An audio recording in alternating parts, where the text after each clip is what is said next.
I mean, you can't tell me that's not a great thumbnail. I think it's Farpoint. Oh, you hate it already, don't you? It's not good at all, Brian. It's terrible. No, I Terrible. love that thumbnail. I It's think awful. I think maybe it's not as enticing to people that are like, who the hell is Impulse Gear? But you better know, and you're gonna know by the end of this episode. You and if better you don't know. know, shame on you. Because Put some respect on their Farpoint name. is my favorite PSVR game, and you better show some respect. Your favorite? Wow. Okay. I mean, Yeah, it's it is pretty crazy. Pretty crazy. Can we? Absolutely. We're gonna cue the cat.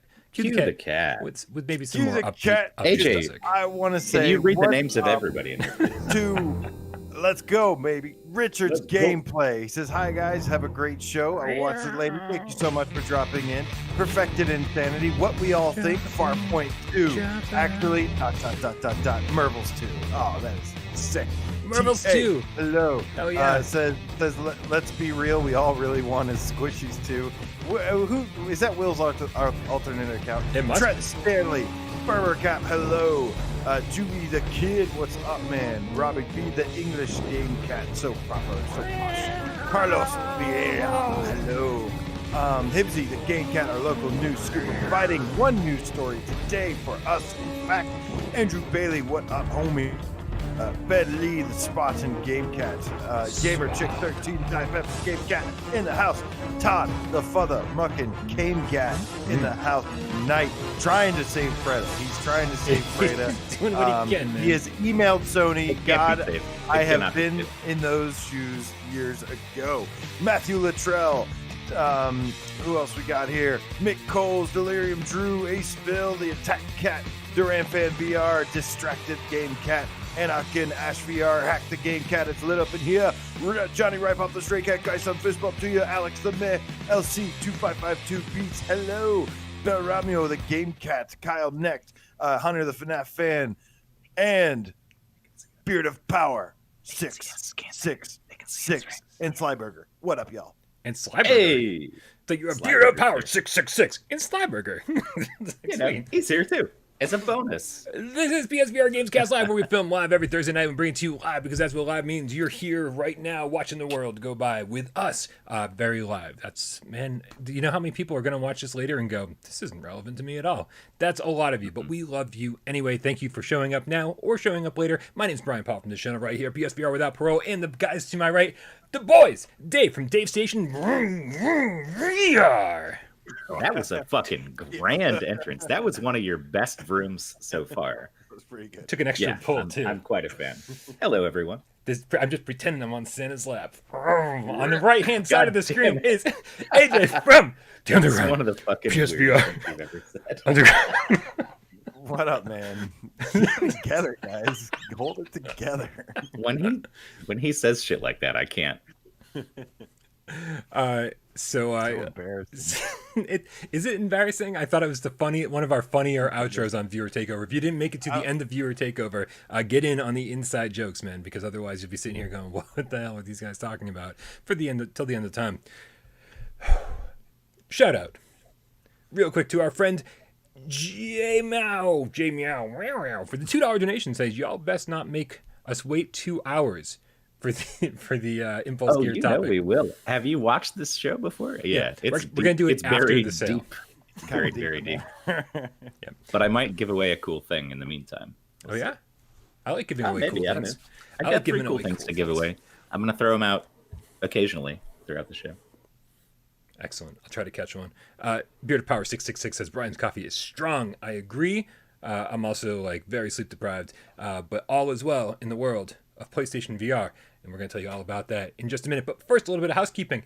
Make sure you join our Discord, man. That is where I was saying that's where all the that's where all the voting is happening for the PlayStation VR award show. But the links are out there, man. So if you have access to Twitter, or if you even just go on to the nominee video at this point, all the links are there. You can do all your voting. You don't have to join Discord if you don't want to.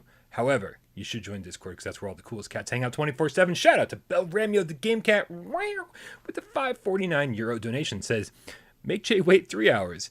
I'm sleeping then. All right, that works. I like that. I mean, he paid for it, so we have to do it. We're on your sleep schedule. Let's all take a nap. We'll wake up in about 3 hours, and then we'll continue the show. You guys want to take a Works nap for me. with us? Yeah, we could have a together nap. It's called a snorgy. I know. All right, guys, we have so much stuff to talk about. We have so ready for us to talk about stuff. We got PlayStation 5 stuff to talk about. We got sales to talk about. We got PSVR stuff to talk about. We're going to talk about Impulse Gear eventually. But I think we should really start the show the way we begin every show, with a little game of should we or shouldn't we? We put 60 seconds up on the clock, up on the counter, the way that Jeremy likes it. It's our time down here, or actually in here, inside the screen. It's to tell you, the little game cats out there, whether you should or shouldn't be watching and or playing and or doing the things that we've been playing and or watching and or doing. Who would like to go first? Also, I guess okay. Is somebody calling me from Tennessee? Because I'm giving, I give you like a little window to say something there. I was about to, but I was giving everybody else the window. Well, then let's give Nihilist Ryan, the game feline, the window with the $5 donation. Says, I bought Spelunky 2 on y'all's recommendation. You must be glutton for punishment, because this is ridiculous. It is. I haven't even beaten the second fucking stage. I haven't played it yet. Of Spelunky. Spelunky 1 is one of my favorite games of all time. I will get around to Spelunky 2 eventually when they port it to Vita. Maybe when they port it to Vita 2. Who knows? Sure. Who knows? Okay, so it sounds like AJ has given up his first spot. I go first like chat. every week. Okay. I'm ready to let Dave. Oh, I'm ready. Okay. On your mark. Get Dez. Go.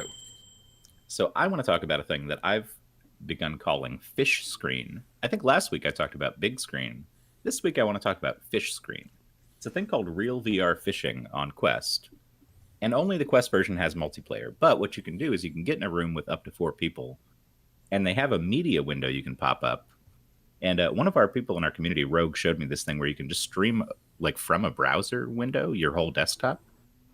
And it's a permanent link that you can bookmark. So pretty much anybody you hang out with can sit here on a lake with you, put up a big screen, resize it, move it around, watch whatever's on your PC, like any streaming service, any DVD, whatever, together, and it's all synced up.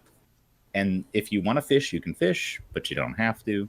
But it's kind of a fun fishing game too. So I've begun calling it Fish Screen. I like it a lot. It's fun to just sit on a nice lake with some rain coming down and watch a documentary with your friends while you're reeling in the fish. Pretty good stuff. I would highly recommend it. It was on sale, but it's not anymore. That's it. I have no idea what that was about. Was that a VR thing? Yeah. Okay. I Sorry, said it was on Quest. I was doing some other I things could while tell you were weren't starting. listening. I was The doing low- my I could tell best. nobody was Right. listening. The low price of selling your eye tracking and information. Well, this I can play it on Quest 1. I don't need to sign in with my Facebook account there. I'm just But kidding, anyways. yeah. Oh no, I'm just saying you don't have to. I have the same Quest hate within me about the whole Facebook thing. But if I can sit on a cool lake and reel in some fish with my buds while I'm watching a TV show, Your like, soul. then I'm good. They can have my soul for that. I don't care. Whatever. It's kind of how I feel. Do you want to go next? I would like to go next. Sure, Brian. All right. Well, then on your mark, get Dez. Wait, don't go yet because I didn't do it right. Go. I have been, of course, continuing my journey of playing tons of PSVR games from the PS4 via backwards compatibility on the PS5, and I've got some interesting things, some interesting findings to share later on in the show. But I would like to talk about Wipeout, because one of the cool things about this is revisiting lots of old classics, lots of amazing games, and Wipeout Omega Collection, man, just every single time never fails to just be like, this game looks so incredibly good. Like, this is one of the best. I think Wipeout might actually be one of the best looking games on PSVR. And I got to, I was playing a lot of Fury, which I hadn't really dived deep into before, and Fury was just a lot of fun. Oh, that boss rush game. The different modes. Well, it's like one of the games, but Wipeout Omega Collection absolutely should be. I got to ask you guys, did I talk about Come Play last week on the show? Because I feel like I talked about Golem instead of Come Play, and I wanted to talk about Come Play. No, you talked about Golem. I did. Okay, so real quick. Oh, by the way, I 100% agree with you. Wipeout Omega Collection, every single time I jump into that game, I checked it out on the PlayStation 5. I was like, oh, let's see if this looks any different. It looks identical, but holy crap, man. It doesn't need to look any better. It was That is already stunning. perfect, man. Like, yeah, it's such a so smoothly implemented. It's crazy to me. It's like Astrobot levels of polish, really. I mean, 100% agree. It is kind of crazy to see what they did with that game. On my mark, get Des, go. So you guys know I've been kind of against the whole $20 rental of home premiere movies because I've just been like I go to the movies by myself usually, so it costs like $12 on a good night. Or just I go and I get the whole movie theater experience and blah blah blah whatever. But I really want to watch this movie called Come Play because I was at my parents' house and my dad was flipping through like whatever weird cable service he has, and there was a trailer, and I was like, I've never seen that before. What is that? And he was like, let's watch the trailer. And I watched it and immediately was like, turn it off. This is everything I love about horror movies. And I waited a couple days and I was like, I'm just gonna do it, man. I'm just gonna do it. I'm gonna pay the $20, and I'll tell you, 20 minutes in, I was like, this is the best $20 I've ever spent. I'm having so much fun. Like That's just awesome. laying in bed, cuddling with Tornado, watching a scary movie that still, would be in theaters, and it's a really good movie. There's a couple cheesy parts where I'm like, ooh, why did you edit it like that? Why aren't you cutting away? Why isn't this scarier than it should be? But for the most part, a great, well-told movie, a good story, and pretty scary. Come Play on home premiere now. Definitely worth the $20. Very strange. So I didn't think I'd ever say that. One thing that's wild, actually, is I don't know if you guys saw the news today, but what studio? Universal, I think. Let me double check. Some big movie studio decided that they're going to release all their movies on the same day for free on HBO Max for 1 month when they come out. So this is like major movies we're talking about. Like, one sec. It's Warner Brothers. That's who it is. And they've got like the Matrix movie, Wonder Woman, Suicide Squad, Godzilla, Space Jam. All these will be free day one. Mortal Kombat. I'm sorry. Like all this shit. Wait, hold on. There's new Mortal Kombat and Space Jam movies coming? Is that what you just said? So what I'm saying is in 2021, all these movies were planned to come out anyways. And what they're going to do is release them in theaters, but also put them on HBO Max the same day for free for 1 month. And then they'll go to paid services or whatever. I had no idea some of these movies were even being made. Right? Godzilla vs. Kong. I didn't know they were making Godzilla vs. Kong. Now, I don't Jerry? Who's making a Tom and Jerry movie in 2020? That's weird, but whatever. But yeah, there's a lot. He loves Tom and Jerry. Yeah. I love Tom and Jerry. We had a whole conversation about this on the phone the other night. It was like, he was like, I love Tom and Jerry. I was like, are you kidding me? Like, Tom and Jerry's amazing. Wait, this is a real thing? Yeah. I love Tom and Jerry. Well, shit, there's a movie coming out for free on HBO Max. You should sign up. Yeah, I saw that there was a movie coming out, and I'm excited about it. I love Tom and Jerry. It's one of my favorite cartoons ever. It's crazy. It's absolutely crazy. I think Animaniacs might be up there with my favorite cartoons. But of course, Batman Animated Series, nothing tops that ever. It's one of the best shows ever made. What's up? Brian. Juvie the Kid says James Wan from The Conjuring is doing the Mortal Kombat remake. Has that struck yet? Ooh. I mean, that's like your favorite piece of news, right? Don't you love The Conjuring series? Mortal Kombat is so underrated. The first one. The first one is. I love James Wan.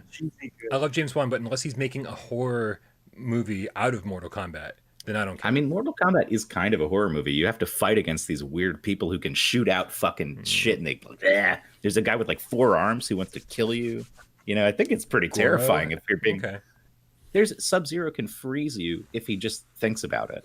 That's scary as hell. I wouldn't want to be near that guy. I think you could make a horror movie out of it. If he actually makes a horror movie out of Mortal Kombat, I'm totally down because that would be great. But I feel like it's just going to be a really well done Mortal Kombat movie because James Wan is pretty much God in my book. I like every movie he's ever made. That's not true. Demonic was rough around the edges. I really wanted to like that, but I just couldn't. Anyway. Guys, should we get into some news? This show should start, probably, right? I mean, yeah. Guys, we have a lot to talk about. Exciting stuff. 12 different things. 12, actually 13 stories. That's actually a baker's dozen. No, it's an actual dozen. It's an actual dozen. 13 stories, and then there's also a huge sale. So at the end, we're going to do our usual PSVR's Got Talent format. But we got a lot to talk about. We're going to talk about Impulse Gear rising from the grave, basically, and some significant updates to games. Going to check in and see how got an update on how Star Wars Squadrons is doing. Got a new game that's been announced. But first, we're going to start, as always, with everything PS5 related. So PS5 sales have been crushing it, as you guys probably already know. They've projected to really like greatly outsell the successful PS4 launch, which I think they said around like 2.1 million was like the first something. I don't remember exactly. It's kind of helps to know that, but it's basically crushing it. And we just want to remind you guys that Brian just posted a video. If I know it's been hard to get a PS5, however, I've been seeing restocking notifications popping up. I've been trying to share them on Twitter. You might as well skip the middleman and just follow Wario64 directly, follow PS5 only directly. That way, if I am a couple minutes late to tweeting something, because you only have minutes really. So yeah, it's like a 3-minute window, 5 minutes top. Stick it in there and grab it. But if you don't have the cheese, then you can actually follow Parole Games. You can follow Brian at Parole Games on Twitter, retweet his thing, and enter for a chance to win a PS5, Brian. It's crazy. I mean, never did I think that we'd have somebody that was so generous, man. But like one of the loyal game cats out there, his name's George Durgazarian. There are lots of super generous game cats, and we love you so much. Lots of super generous game cats, but I think George has taken it to a new level with this donation, because when he sent me, he got 2 PlayStation 5s at launch, and he was like, I'm going to send you one. And I was like, dude, you could sell one of those for like $1,500. And he's nice enough where he's like, I would prefer for you to give it away. And he's just been super, super nice about the entire thing. And just shows how amazing this community is. I put a video up about it on Without Parole. It should be the video preceding this one. And then I tweeted. All you have to do is go find that tweet. It's the most recent tweet that I put up, and just retweet it. You have to make sure you follow Parole Games, follow at Parole Games, like that tweet, retweet it, and then you're automatically entered to win the PlayStation 5. It's kind of crazy. We've never done anything this big, and the outpouring of support and the people interested in this has been out of control. It's been 49 minutes since I posted that tweet, and it's the most popular tweet I've ever posted.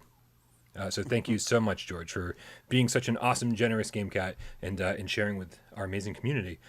We love you, dude. Thank you so much.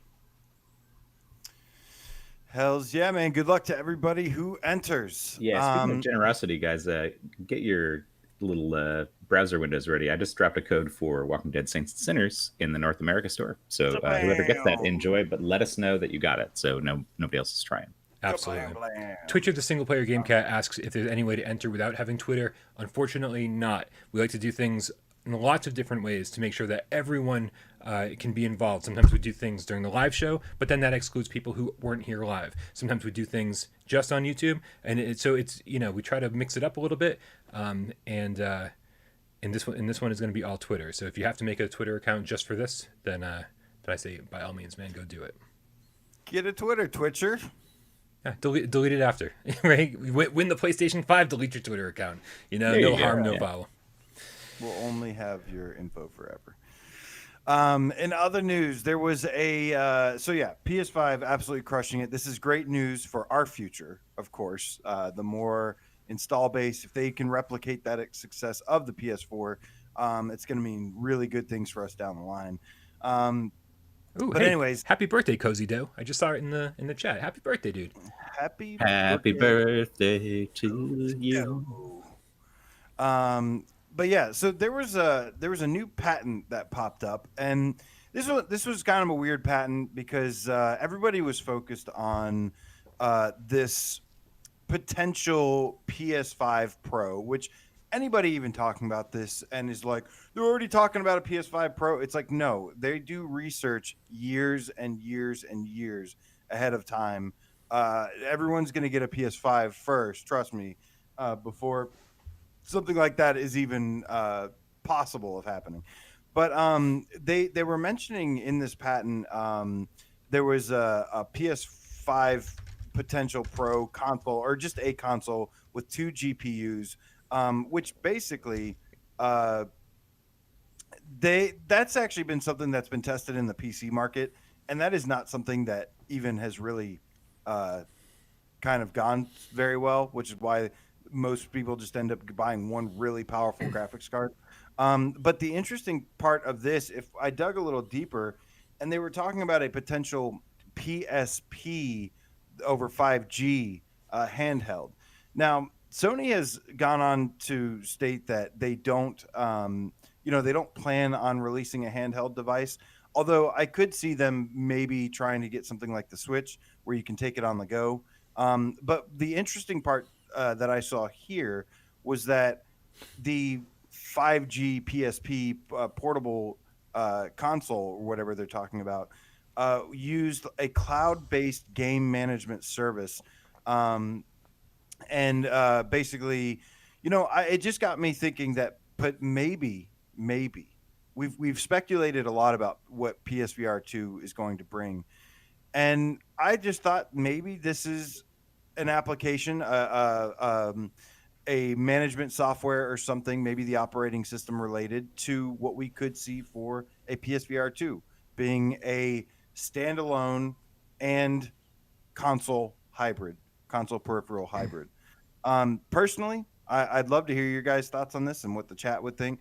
Personally, I think that would be the best of both worlds if it's a wireless and wired hybrid, and has its own operating system that it can use when to go mobile with, because I know a lot of people love to take their mobile headsets around and show them off, and I like the prospect of this happening in the future, but number one most important thing is definitely using the power from the console. What do you guys think of this? I think it's expensive as hell. I mean, I think we are talking about a console that's $700, and then when you have to like make it all compact and strap it to your face with a few LED screens or whatever they're OLED screens, whatever they're using, with all of that stuff in mind, we're talking about $1,000 headset, which is absolutely insane. And I like that we're looking at this patent and we're taking it seriously. But this patent is brand new, and it's the first time we've heard some of this stuff. So like, I expect to see some. I don't think it's brand new. I think it was filed in like 2016. They just sometimes pop up a little late. Oh, well, in that case, then I got nothing. No, I mean it's great, man. It's great but that's what patents are. For the most part, they are. They're like, hey, we have this great idea for something, and it could very well just simply be a PlayStation 5 Pro. And they're like, okay, cool, yeah, we'll see that in like 3 years or however long it took the PlayStation 4 Pro to come around. That's fine. I don't. Yeah. I think what Sony has learned from the standalone headset market is that price is a big factor for people.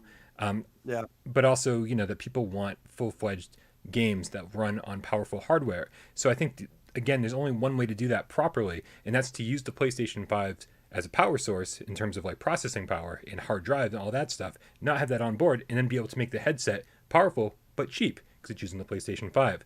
And so as far as like a standalone headset, I know some people want that. I don't think we're going to see it. I do think we're going to see a wireless option, or being able to plug it in or do it wirelessly, but I still think it's using the power of the PlayStation 5. Of course, yeah. So, I mean, that's the best way to do it. Having it, the option to go wireless will sell a lot of people on it, but taking it to your friend's house, I mean, that's Quest's lane, and I don't think Sony is going to mess around with that. It's the mobile lane. I do. Well, but speaking of the mobile lane, this idea of a PSP that's like a cloud-based, console, I think if they did that right, they could have something that's kind of unique in the handheld market, because you've got Game Pass, you've got PS Now, but you have to play it on your console. This would be a Switch-like thing that had a subscription service where you could just get all these games for free. And that's kind of an interesting offering. The other thing is, if it's cloud-based, it doesn't really matter what your processing power is. You could run really high-end games on the cloud in the server, somewhere, and then stream it back to you. So I think that if they nail that, that could actually be an interesting way for Sony to get back into handheld stuff, because Nintendo can't offer that. Like, the Switch is great, but Nintendo has nothing like that at all. The idea, it's a good idea. I like it. It's like Stadia, but better. Wait. I'm sorry, not to interrupt, AJ. I know you're about to jump in, but isn't Resident Evil 7 streaming on Switch in Japan? In Japan only. Yeah, they did it with Monster Hunter World too, I think. I could be wrong about that. But yeah, there's a couple games that weren't like able to really run, but they did that exact cloud streaming thing you're talking about. But that was in Japan only. Because the infrastructure there is so much faster. They have much better internet in Japan than we do. Like Gotcha. Everybody everywhere has much better internet than we do in Japan. Gotcha. Yeah, I most this stuff seems most likely they're just testing stuff. I don't know if I believe any of this. I think after the last handheld, VR is something that Sony is a market that's still growing, and Sony has an advantage in if they were to release a new headset and stuff. It sounds like to me like they are basically waiting for. There could be several different things, but when it comes to the handheld, I don't know if they can compete with Nintendo during handhelds. They got burned really bad by the Vita, there's no headset so far that has 50 million adopters that they would have to compete against. So I was really, of all this thing, even though this is completely not related, I was definitely kind of pondering what it would be like, what the demand would be like if people were into a standalone console hybrid, not just wireless and wired hybrid, but a standalone. And I kind of agree with you, Brian, that really the one thing that would make me say this wouldn't happen is price. Like the expensive price tag that would come along with that. Maybe down the line, man. Maybe 3-4 years from now, this could totally be an option, and it would be way less expensive to make. Yeah, it would be. That is one of the rumors I've heard before too. Is that they are at this moment waiting for the components, the price of all the components to go down before doing anything. So that is like one of the advantage they have. But we're definitely going to get more into some of the discussion when we talk about impulse gear, because there could be some connections there as well potentially. So moving on from this one, like I said before, I've been testing a bunch of PSVR games on the PS5, and one of the things I've come across I found really, really intriguing. We've had this discussion about whether or not we want PS5 patches, dual sense support for games and stuff. And two of the games, most games, as you know, they if they use light bar tracking, they have to use the DualShock 4 because the the DualSense lights are facing you and not forward facing. Yeah, there's no light tracking. I mean, there's not going to be light tracking on the next one unless it's IR tracking. I think that's what Quest uses for the little Halo things. Whatever. Go ahead. Yeah. But there's a lot of games that don't use light bar tracking that are just using the DualShock 4. And that's been something I've been testing out a bunch lately. And two of the games, much to my surprise, even though they're not coded for this, I think one of the cool discoveries I've come across, and maybe it's just me, I'd like to see other opinions on it. Drive Club VR and the Persistence actually adapt to the imitation simulated rumble is what they call it. Like the DualSense is compatible with some games, but it's supposed to simulate the rumble of the DualShock 4. And in Drive Club and the Persistence, it actually does it better than the DualShock 4. And I thought that was really interesting. Well, I think probably so here's the concept. The controller is just it's got more rumble functionality than the old one did, right? So even if it's doing the same thing, programmed the same way, it makes sense that there'd be a chance that it would end up feeling better, right? They've got better haptic feedback in there, so there it is. Yeah. I feel like you wouldn't even have to program it differently, because if the controller itself just picks up on that and does its best job, it's doing a better job than the DualShock 4, right? Yeah. I mean, I feel like it's kind of random, right? Like it's I think some things are going to feel better and some things are going to feel worse. I feel overall, there's such a good deep rumble that happens by default, or because it's programmed in that way for some games, and it just feels really good. And I don't think that when you play a lot of these games with the DualSense, it captures that. So it's funny when you have a couple games that like sort of flip that scenario where you're like, oh, this does feel better. Like, you were talking, AJ, did you already say which 2 games they were? Yeah, Drive Club and Persistence. All right, good. I just wanted to make sure I wasn't spoiling the rest of your news story. Because when I was playing the Persistence, I was like, oh, this feels different. I'm walking around and like every single footstep feels more interesting for some reason. It's like usually just like a thunk, thunk, thunk, thunk, thunk in the Dual Shock, and in the Dual Sense, it just feels more impactful and it feels good. But I think this is all coincidental. I don't think there's like any, there's any like, oh, we programmed it this specific way and it happens to work with the Dual Sense better that way. I think it's all just coincidental and be like, oh, we're going to run into a few games here and there that do feel better with the Dual Sense. But I think overall, I'm like, yeah. I've come around with Dual Sense, by the way. I really do like that controller so much more than I did at launch. Thanks mostly to, of course, Astro's Playroom. Nice. I'm glad you were playing that more. Did you ever get to the raindrops yet? I didn't yet. No, I wanted to spend a lot more time with that game this week, and of course, I want to kind of apologize to everybody. I'm doing my absolute best to keep up with the normal Without Parole schedule, but behind the scenes, it is like the 2020 PSVR award show constantly, and it's just nonstop. Like from the moment I wake up, I'm answering emails and corresponding with people and DMs and PMs and all sorts of shit, and just trying to get everything, all the ducks in order, all my ducks in a row. Because man, the 20th is every single day I wake up, I go, oh my god, it's one day closer to the award show. I can't handle this. Like the stress is overwhelming. So please, over the next 17 days, I'm gonna do my best. But man, it's gonna be crazy. So there's a lot of things like playing games that I don't get to do a lot of for the next week or two. So bear with me.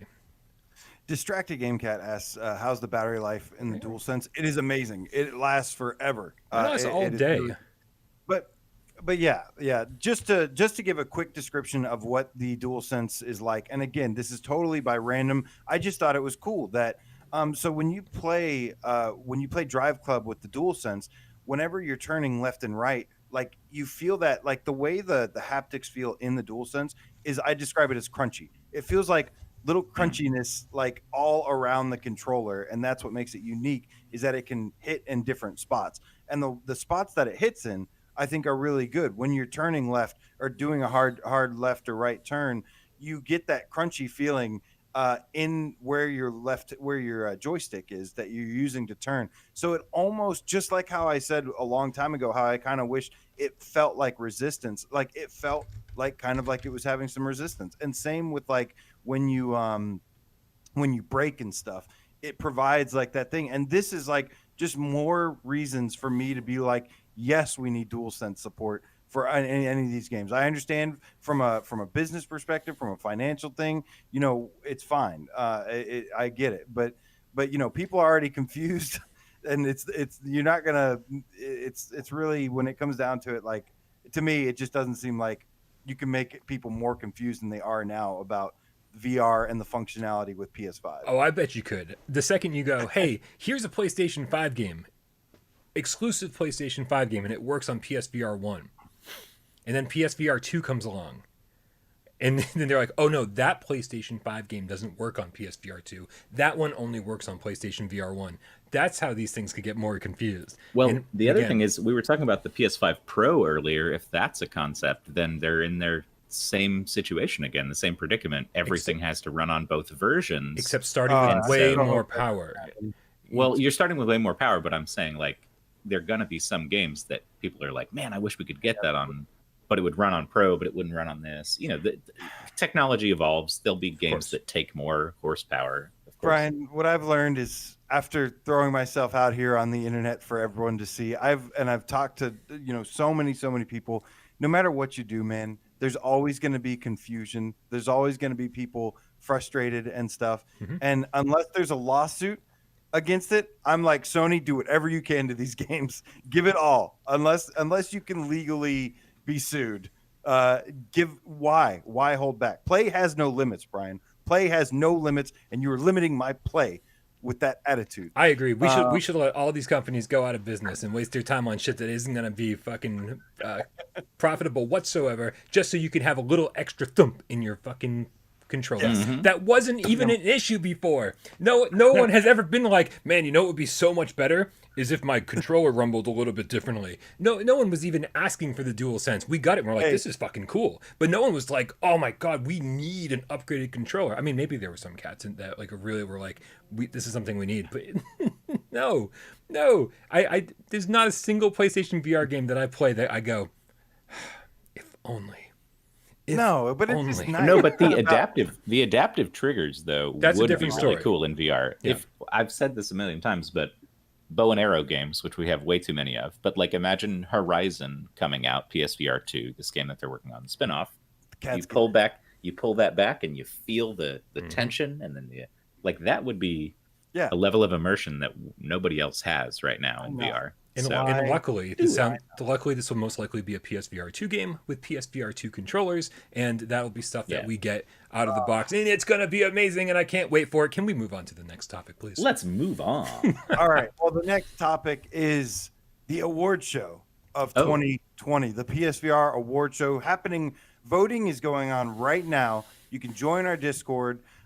It's kind of getting out of hand where you can just go and there's links everywhere for a bunch of games. So there's ways around it if you don't have Discord. But yeah, go vote for your favorite game. There's a whole list of games. And Brian or Dave, can one of you go through the categories real quick? Tell everybody what the categories are. I can't because I don't know them, and I need to know this because the PR guy for Skydance was like, "What category might we be winning?"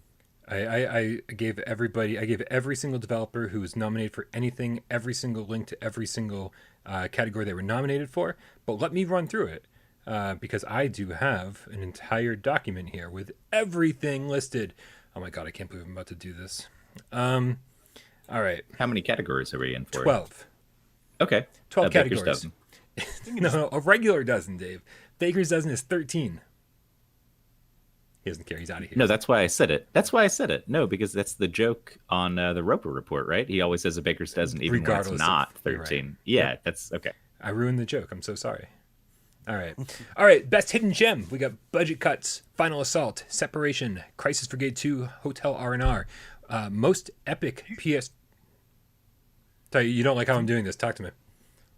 No, I'm definitely not implying that. I was gonna say, do you want to predict a winner here for each one, or do you want to just run through it real quick?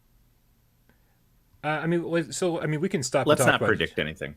Okay, don't predict anything. Let's stop. We can talk about each category for a second. I just don't want to drag this segment on for like till the end of time with 12 categories. So with best hidden gem, with Budget Cuts, Final Assault, Separation, Crisis Brigade 2, and Hotel R&R. Yeah, I mean, what? It's tough, first of all, because like hidden gems, it's like, well, what do we consider a hidden gem? I feel like most PSVR games are hidden gems, so it's tough to do all of these categories, and this one specifically was really tough to narrow down. Shout out to AJ, also known as Dave at Dave Station VR, according to the screen right now, who sat on the phone with me. What this took us probably 6 hours. It was like well, it probably for you. For me, I think it was like three, maybe almost 4 hours. So we spent a lot of time like kind of like negotiating, being like, no, this game, saying, we had to at a certain point go, games can only be nominated for 3 categories maximum. Otherwise, like it wouldn't give room for other games to come in. And so like there's a lot of shit behind the scenes that we had to do to get this all to work. But as far as best hidden gem goes, I was like, I don't even think Crisis Brigade 2 is a hidden gem. But you went to bat for that, and I'm totally glad it's in that category because it's a fantastic game and probably underappreciated. But I'm gonna. Twitcher says most anticipated VR game, Gorn. When is Gorn coming out? No, sorry. Yeah. I mean, Separation for me all the way. Like best hidden gem, that game is so underappreciated, and I'm just like, man, I wish more people would play that game. Yeah, Nick has a good point. He says maybe let's not talk about things and sway any voting. Just let it naturally happen, and we'll probably do a GAMESCAST after the thing, the show. I'm really excited for this show, man. Okay. This is always such a great thing, and maybe we'll break down each one, what we voted on, why we think who won what. That's cool. As you can see, there's a video playing in the corner here. It's on the channel. It's only like, I think I got all 60 games in about 3.5 minutes. So rather than like sit here and listen to us list it off for you, go watch the video, man. It's on the channel. It's like 3 minutes long, you know? Yeah, there we go. Hopefully it's more entertaining than me just listing things off. But yeah, the voting actually ends. We've extended the voting because I was very unclear about it at first. So voting will end Saturday night. And then because I got to get all the scripts done and everything like that. So I do need to know who the winners are pretty much as soon as possible. Yeah. So Saturday night, make sure you get your votes in. Make sure, you know, you can extend this beyond like the GameCat community. Like let other people out in the world be like, hey man, like, you know, please come vote for these games. Like, you know, you don't have to be a GameCat or a fan of Without Parole to vote on this stuff. We just want as many votes as possible to get the best idea possible, like the best. I like having it focused around the Game Cats, though, our community, because I know that these are all hard. These are like the most hardcore players that have the best chance of playing everything. And it's not just going to be some lame popularity contest. Like there's actually going to be a lot of people that have played these lesser known ones and stuff. So I feel like this will have a good representation of votes from gamers, real gamers, everyone watching right now, the realest of the real gamers out there. The realest of the real gamers. Only real gamers are invited to this. You know, excellent. I don't know. But all right, so we ready to move on? Yes, we are. We have an announcement for a new game, and it is actually a new series. This will be interesting because they are announcing it as a series. It is called Rhythm of the Universe, and the first of the VR series is called Ionia. And this is a puzzle adventure. It says features include single-player action-adventure puzzle VR game to push the limits of VR. First of 7 games that will each have a distinct look and feel, solve puzzles and explore ancient ruins, use music-based magic to save the Harpa, interactive plant and animal life await exploration, climb and zip line. And then, of course, at the end, it says every purchase will benefit real-world wildlife, with a portion of the proceeds going directly to the environmental nonprofit organization Australia Wildlife Warriors, which is an international nonprofit, established by Steve Irwin and his wife to protect injured, threatened, and endangered wildlife. Guys, I don't know. Brian is playing this video in the bottom left now.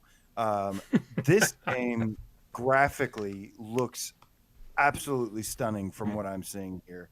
And I have to play it to believe it, because this just looks too good to be true. I think I would have to play it to believe it too, because I don't know, man. Like, this is a dev that hasn't done anything else, right? As far as we know. Not that I know of. It appears that they have a lot of money, but I don't know how much talent they have for making a game. There were a few things in the trailer where I was like predicting what the next line of dialogue would be, and I was right every time. It's a little bit trite. It's a little bit just like run of the mill. But also they have like this video of them performing the theme song for this trailer, and it's like 50 people like drumming on drums, and it's this big production. And I'm like, how did they get here if they don't even have the game out yet? And it looks like they've been pitching it for years and years and years. If you look at your YouTube page, it's like 3 years ago there's a pitch for another game in this series that never materialized. You know, it isn't out. So with stuff like this, I always am a little trepidatious. I always kind of wait and see, like you said. Yeah, I feel like, if a developer hasn't released a game on PSVR before, I feel like they're in for a world of hurt, because I think so many developers figure out way too late in the game. They're like, oh, this is way harder than we thought. You release a game on Steam and there aren't all these requirements of like running at 60 FPS, and in a game that's this graphically stunning, I just don't see it happening whatsoever. So I feel like this will end up getting pushed off. I'm betting if they do want to do a simultaneous release, and it could very well be a next gen PlayStation VR game. This to me seems like a venture capitalist who made a fucking video. Like, you know what I mean? Like, they're throwing money at it, but they're not going to produce anything worthwhile. That's the impression that I get. I could be totally wrong. It's really strange. It might show up and be good, but we'll see. Yeah, it's really strange. I like the message behind it and everything. I am EPA certified dude. I care about the environment and stuff. Oh yeah, of course. But some people are like, oh, it's too preachy, and I'm like, oh, get out of here, man. Like it's whatever. Like, Jupiter and Mars was an environmentalist game, and it was still not good, like, to recommend as a game. So you know what I mean? Like, I can get behind the message, but if the game's not good, then I'm not going to recommend it. Right. True. The game has got to be good first, but visually, this just looks incredible, and it almost seems too good to be true. And I don't mean that in a negative way. Like, I mean that like in a, I'm hopeful that this can deliver. The fact that it's also coming to Quest as well, I'm like, how would this?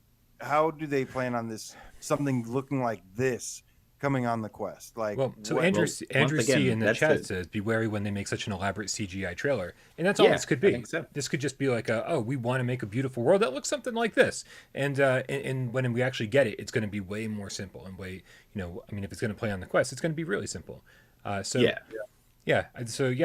Cool CG trailer, and hopefully the game turns out to be fun.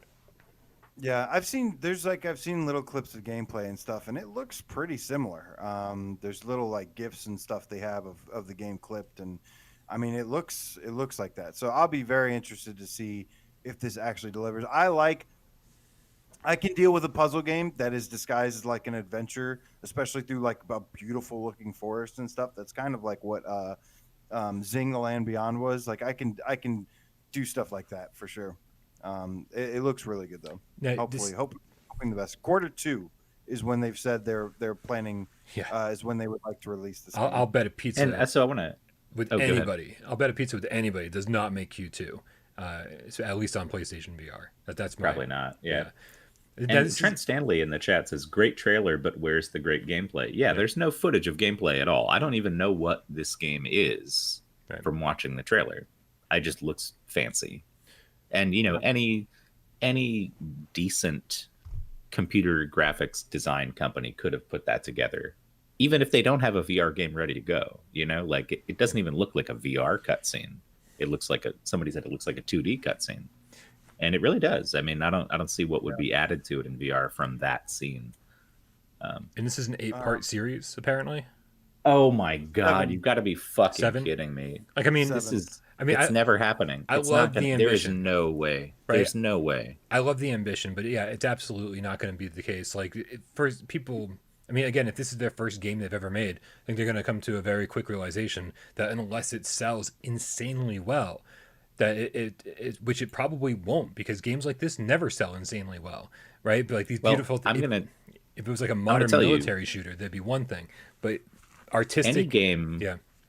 Any game with multiple chapters is fated to a silent oath of never having another fucking chapter. If anyone gets what I'm talking about, that was a chapter 1 game that came out, like 3 years ago?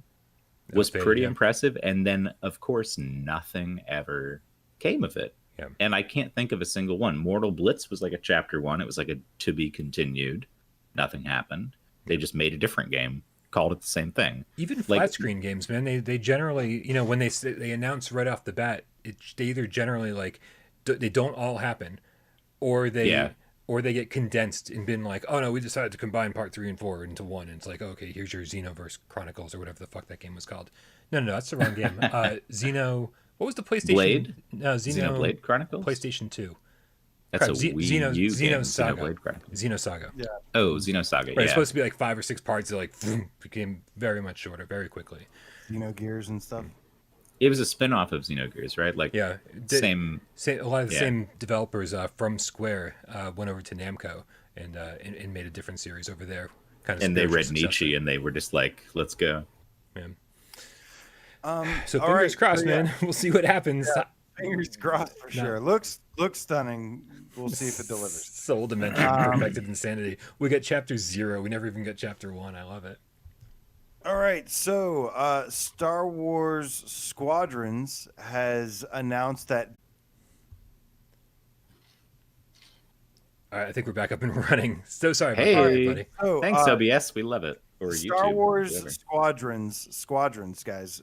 Just in the month of October. Now, keep in mind. Okay, yeah, it did come out early October. But James Clement, the lead gameplay and technical design director, retweeted an article from The Gamer, and they basically have confirmed that Star Wars Squadrons sold 1.1 million digital units in October. 1 million digital. Remember, this game has a physical copy as well. Yeah, that's awesome. I mean, I'm not surprised because it is a pretty solid, especially having been on sale for like $25 or something recently. That close to release. I mean, obviously this was going to blow up, but I'm seeing TV commercials about this fucking game. You know what I mean? Like, they're really promoting it, and I think anybody who's a Star Wars fan who plays video games is like interested at least. And in a way, it's one of the most exciting ways to get people into VR because in every lobby I've been in with flat screen guys on game chat, they're like, "Oh, what is it like in VR? That sounds really cool. Like, I would love that." I'm like, "Yeah, it kicks ass." And they're like, "Ah, shit, that's so cool, man." And like, that's not usually the experience you get when you're talking to someone on a flat screen. So I think it can help people get in the door and be like, well, maybe I should get a headset for this because it's pretty cool. Yeah. I streamed. Oh, go ahead, Brian. No, go ahead. I streamed this game twice recently. Once was just for the Foster Haven and the new update and everything on PS5, comparing the differences. Then I did Saturday Night Live streams, and somebody had requested that I played the new level. I gave it 2 chances to try and get the new map, Foster Haven, and I got in, and I was like, yes, with only these 2 chances. I really love the new map. I think it is one of the best maps in the game for multiplayer, for at least for the dogfight stuff, but it just looks fantastic on the PS5. I don't know if it's going to have the same results on the PS4 because this was one of the few areas that looked a little on the blurry side on the PS4 Pro even. But yeah, this is definitely huge. We know we've got another update coming for the B-Wing and the TIE Defender. The weird looking one with all the fucking parts on it. Thank you, Perfected Insanity. The B-Wing looks pretty good. No microtransactions. Yeah. This is truly awesome to see, man. And like I said, this is just the digital. But yeah, actually, funny enough, all the people that I was playing with on my team in Squadrons, they were all not only in VR, but they were on PSVR. Because they all had the little Sony icon, and I was telling people in the lobby, you know, how you're waiting for the next match. I was like, shake your head if you have VR, and like everyone started like shaking their heads and stuff. And man, it was just such a blast. I freaking love this game. I think this game is incredible.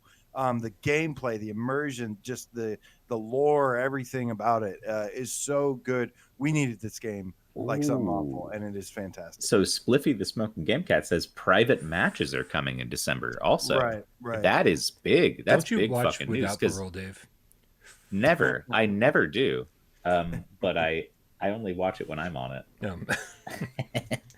You don't even do that. Yeah, I see a few comments in the chat saying that, you know, the PlayStation on the OG PS4, it just looks awful. You are going to be so happy when you upgrade to the PlayStation 5 because it looks kind of stunning, to be honest. It is a beautiful looking game, and even the jump from the Pro to the PlayStation 5 was amazing. So you're going to be really happy if you're upgrading to the PlayStation 5. Shout out Betty, $5. Thank you, Betty. It's good to see you in here. Meow, meow. 252 retweets, 107 quote tweets, and 349 likes. Now that is a contest. Thank you, George D, for your amazing donation. You're definitely the Game Cat's meow. I don't know if George is around, but yeah, like seriously, this guy is giving us a PS5 to give away to you. So that's like the coolest guy I can think of. That's why we have the greatest community. Thank you. Although the coolest lady I can think of is Betty, who just gave us that $5 tip. Thank you, Betty. Thank you. Yeah, thank you to all the donations today. We really appreciate you helping out the channel, keeping it running. Craziness. Oh, and before we move on, original Uberbitch, the bearded game cat, where with the €5 donation says, big meow to my 3 favorite snacks in a non-cannibalistic way. Missed you guys. Heart. I don't think I've ever been called a snack before. I've described myself as a snack. I don't think you're allowed to do that. Well, because I tend to have, well, I'm not going to get into it. Some of the women I date, I think, view me as a snack. And that's all I'll say. AJ, what's the next news story? So, Brian, hopefully you have looked into this a little bit more than I have, but I wanted to bring this up. I just show up every Thursday. I don't know what's going on. There was pretty much, yeah. About Deep Silver, and I think it was Coach Games pondering the idea, saying that there is a possibility of some of their more popular titles like Metro and Dead Island series eventually making the jump to VR. Yeah, actually, that's what my breaking news report was about. That was the part that nobody watched in my most recent breaking news report from before the show. Everyone skipped the Farpoint stuff and the Coke Media stuff. But let me tell you a little bit about it. Well, this is what I breathlessly texted to Brian. I was like, "Look at this goddamn tweet, dude! It says Dead Island in it. Aren't you excited?" Because I know you love Dead Island. And there aren't that many people around who love Dead Island.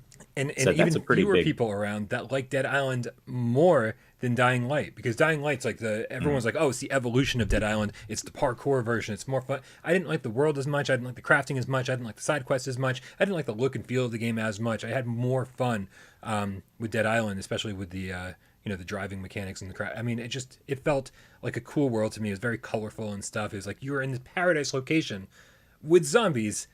And of course, there's multiplayer, but I didn't even touch that. It's 4-player multiplayer, and I still love this game single player. And I've been saying forever how much I've wanted Dead Island in VR, and it's so cool to see the parent company of Deep Silver, Coke Media, say that all of this stuff is basically on the table, and that they're really open-ended as far as game development goes, and that if the team wants to do something in VR, they're going to be like, yeah, go ahead. Absolutely. They're not forcing anybody to do it, but they're also not being like, oh, that's not going to make any money. Don't do it. So it does sound like Metro, Kingdoms of Amalur Reckoning? Is that right? Shit. What about it? Did anyone even know that game? I've never played that game or heard much about it. And Dead Island, that these were all, big staples and all potential for VR. So very cool, and especially I don't know about Reckoning. Is it bad? It's not Kingdoms of Amalur. It's something that sounds familiar. Kingdoms of Amalur Reckoning sounds like a mobile game. It sounds like a free-to-play mobile game. It does sound like that. Yeah. I love that game. What the hell? But I would love. I enjoyed Dead Island, but it was okay. But in VR, I would absolutely have a blast with it. Metro is one that I would really, really love to see. I mean, that's very similar to the Resistance, but then it has this amazing lore because it's based off of all the books, and it just has a really it has a really great atmosphere and kind of Kingdom Come Deliverance. I apologize. Kingdom Come Deliverance, close enough. That sounds even more like a mobile game. Yeah, I would prefer to have probably Metro over Dead Island. Although Dead Island, the free roam stuff. So Metro is a much more reasonable option that they'll probably take because Metro is more currently popular. It's been really well received, and it's scary. It's got the horror elements to it. So I know Dead Island has zombies, but it's not a horror game per se. Is it No. Yeah, it's like an action fun. There's some scary moments sometimes, depending on the part of the campaign you're in. But yeah, for the most part, it's over the top. If I was these guys, I would definitely go with that one first above Dead Island. Well, here's the thing: we don't even know how popular Dead Island could be because Dead Island 2 was announced. Dead Island 1 came out in 2011, and I said in my breaking news report, I actually waited. And got that at a midnight release at GameStop. It was the last one I ever did. Just because I didn't even know. I didn't even read reviews ahead of time. I was like, this Dead Island, zombies on an island. Yes, please. I was just buying stupid shit back before this channel existed.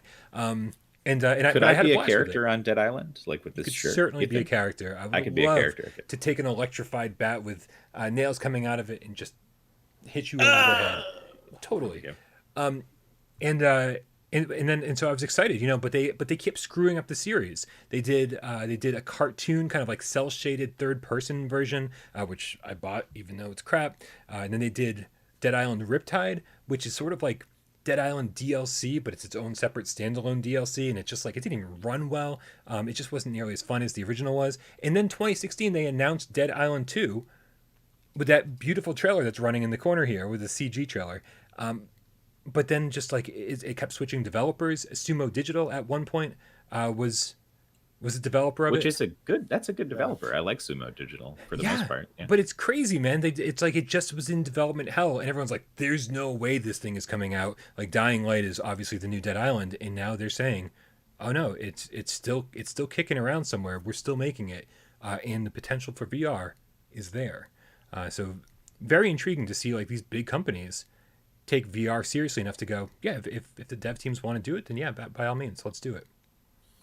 Yeah, I would either one. Give me either one. I'm crossing my fingers for Metro. I feel like none of these we would really even see until like a PSVR 2 came out. Agreed. And I think once PSVR 2 comes out, it's gonna open like the floodgates pretty much to anybody and everybody wanting to develop for it. Real quick, you know, sorry, we got a couple tips we got to get through here that are aging. So we get some aging tips. We got a Spliffy the Smoking Game Cat with £5 donation. Meow meow. Says we need to set up private matches on squadrons for all the cats once they're available. Yeah. A league even. Agreed. Which is not a bad idea. If I can be on his team, because I'm pretty sure he hasn't stopped playing it since it released, because he's amazing at it and he's like super high level. I got the next one from Slabburger with the Canadian $10. Says, question for the chat, as I don't want to derail you guys, but feel free to answer. You rub a lamp and a PSVR Genie comes out. What current flat game do you give VR support to? Go. Current flat game? Bug Snacks. What? That's the one? The Genie gives you one fucking wish? It was a joke answer, but you guys give one. I mean, I've got so many. It's hard to narrow it down to one. If it's a current game, maybe Dirt 5. I've heard Dirt 5 is good. Have you played that? Do you have Dirt? Oh, I've heard it's really good. I mean, I was thinking Demon Souls too. Maybe Demon Souls or Dirt 5.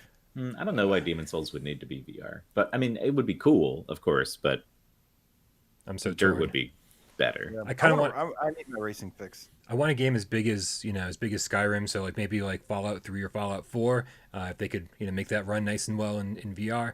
And I would say BioShock, but then I think my number one choice would actually be if they could convert it into first person, Resident Evil 2 remake, because that's what I'm playing through right now in my spare time, which I have none of. And I keep thinking, oh man, I wish this was VR. And then when I'm like, even when I'm comfortable in being like, oh, I'm playing a flat screen game, what are you gonna do? I keep thinking, this would be way better in first person, just because I spent so much time playing Resident Evil 7, and I keep looking at these beautiful environments, and I feel so far away from them, because not only is it on a flat screen, but then I'm pulled away because it's in third person. And so that would be my number one answer, dear Genie of the lamp, the PSVR lamp, if you could make a first person RE2 remake in VR. Mm-hmm. Yeah. Where's this lamp you speak of, Slyburger? Hook it up. Rhodey and Spliffy saying Spider-Man. Yeah, I think Spider-Man would be cool. But yeah. All right. So, where were we? Are we on to the next? Yeah. I don't know where we're at. We're on to the next topic for Absolutely. sure. Cool. Dead Space. End Space. Good choice. Oh, God. Whoa. End Space. End Space, not Dead Space. End Space. Well, they said Space. current game. I just kind of grabbed the first game that I could think about that's new. And one that I would like to see. I've been really dying for a good racer. I've been really enjoying racing games in VR lately. But yeah, End Space from Justin Wasilenko has recently popped up again. This dude is doing a lot of stuff. I gave him some props in the form of a tweet, and he basically said, we are doing a giveaway of 5 copies of End Space. All you have to do is follow them and retweet it. And if you don't win, End Space is also on sale for 75% off. $5. He said, so I thought it was cool. He's doing a giveaway. He's got the game on sale for $5 right now, and they have a significant update coming. I wonder if this is the actual update that was supposed to happen a long time ago, that kind of like never happened, but where just a huge overhaul of a lot of the AI and enemies and stuff like that in the game. And man, I liked this game when it was like, I got it for like $6 back in the day years ago, and I enjoyed this game. It does have HOTAS support as well, although I like it with the DualShock for some reason. I don't know why. But yeah, a big update coming to End Space. All right, next news story. Wait, it's out. The update's out, right? Or are we still waiting for it? I think I'm still waiting for it. I don't know. I got to download it. All right. I have an email from Justin here somewhere. Not a fan, Dave? Not a fan? He said not much to say beyond what you've already said. We don't have to Yeah, I mean, it's not a game that I care to talk that much about. It's not great. 3 days ago, Justin said that they've just released the 1.06 update for N-Space on PSVR. So it should be out, all the updates. I actually really like N-Space. The last time Jeremy and I talked about it on Why We Love, I think we both gave it a very strong 2, and it wasn't because it for any other reason other than we just wanted more content for it. We wanted more missions. I think it has like, I don't know, I forget how many missions it was, 8, 11, something like that. But it just felt like, man, it just needs just more, like double the amount of missions. And so I hope that's his next update. At the time, there was only Eve Valkyrie, and as much as I liked Eve Valkyrie for its presentation, its immersion, everything, like the high-end graphics and everything, N-Space was like cohesive and was like you have missions. It kind of reminds me, like, I don't want to say it's like cheap because it is cheap. It's a little cheap, but it has, because as a result of that cheapness, it also has this kind of like Star Foxy kind of feel, like kind of weird arcade space controls going on. Interesting. But I guess that's a road I can't follow you down. I didn't get that vibe at all. Yeah, I don't get the cheapness vibe, to be honest with you. The only thing that felt cheap about it was that there's like no introduction to the game. There's no story other than this narrator that just talks to you. Isn't this also the game with a really blown out voiceover recording that sounds like the audio is terrible? No, that's which game is Space Rift. Space Rift. Space Rift. Okay. Chapter Space Rift 1. is Terrible. so bad. So nobody buys Space that Rift. I actually like the missions in Space Rift, but everything between the missions is just garbage. Okay. Spliffy says N-Space reminds me of Colony Wars. Also, Nihilus Ryan, I love Colony Wars. And Nihilus Ryan, the game feline. Wait, you like good PS1 games too? You never told me you like good PS1 games. I like a lot of PS1 games. Do you like G-Police? G-Police is not bad. amazing. Nice. See, I didn't realize there were all these things I didn't have to make fun of you about. I like a lot of things. But anyways, Nihilus Ryan says HOTAS on N-Space was severely lacking.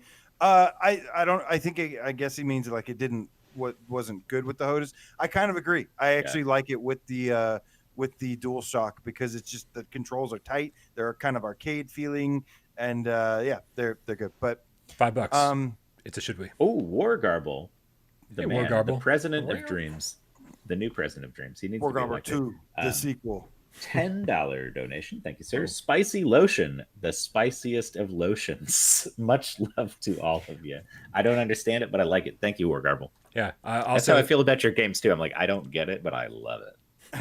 Make sure you follow War Garble on Twitter. He's currently showing off.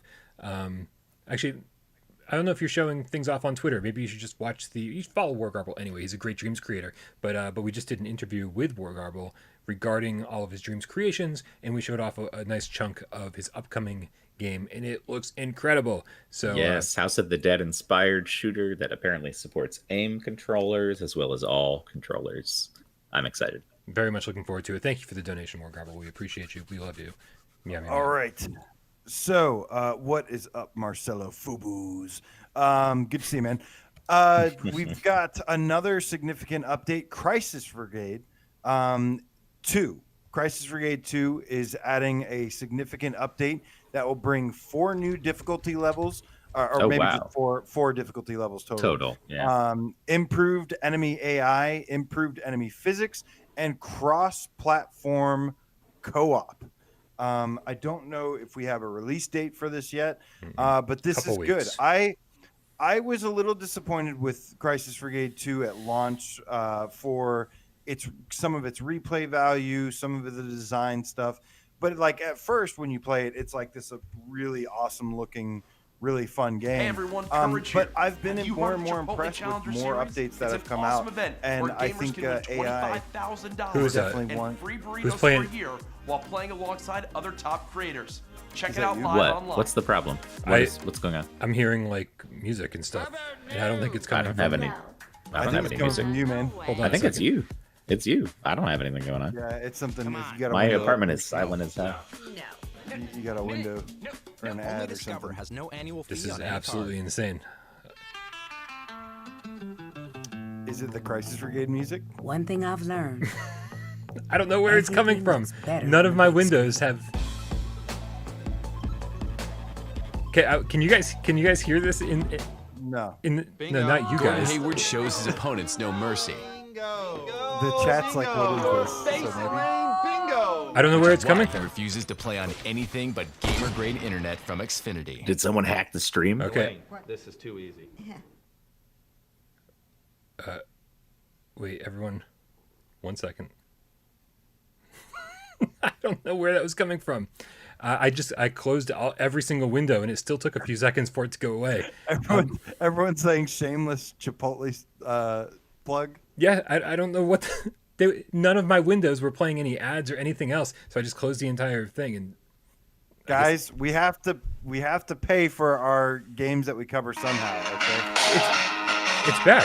I hear that now. I hear it now. It's so loud. Is that Dave? I think that was Dave.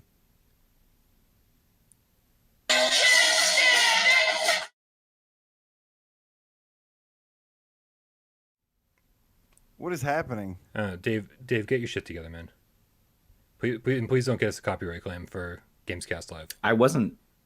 Hold on. That was not me at the beginning. Were you just playing No, Beastie but Boys? whatever that Beastie Boys music. Was that you? Okay. Sorry. Okay, I'm sorry. We're trying to figure out a technical problem here, and you're adding to the mysterious music that's coming from nowhere. It was a joke. I'm sorry. I thought it was funny. I was playing Sabotage.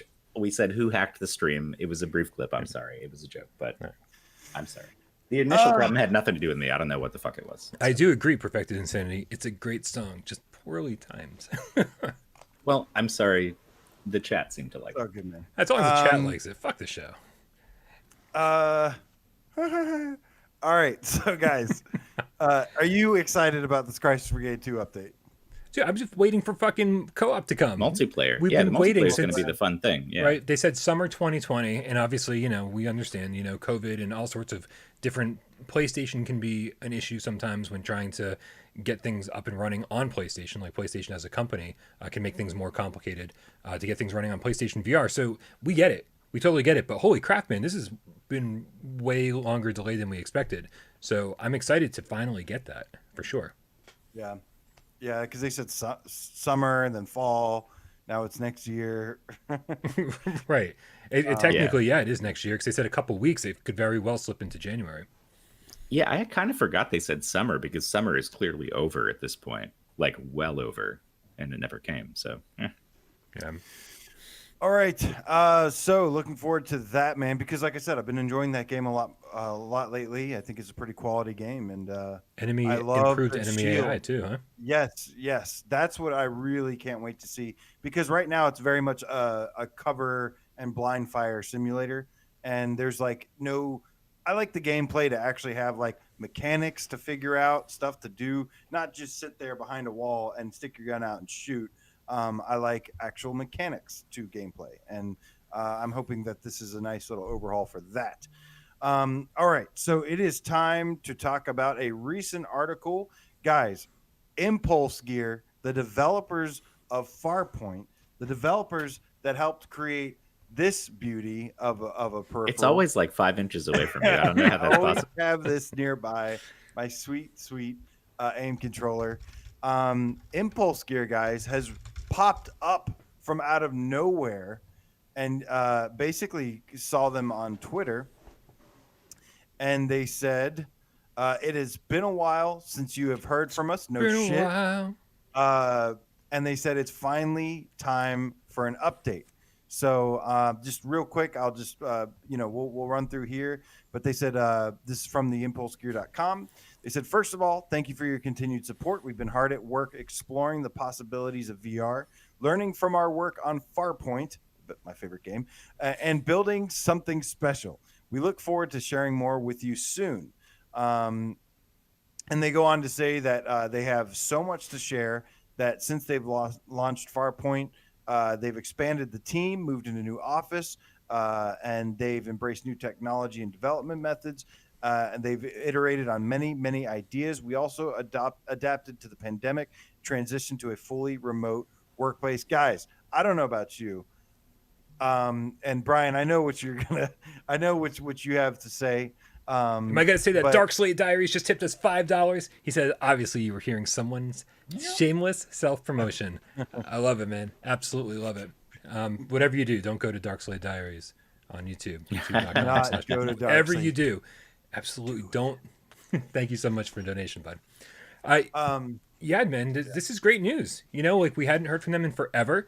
You know, they're not a first party studio. I think I've probably been referring to them as a first party studio for a couple of years now, just because I thought with their involvement with the aim controller, I was like, oh yeah, no, this is absolutely, you know, whatever. But they're not. They're an independent third party developer, and they've been toiling away since the last time we heard from them, and it sounds like it's all good news.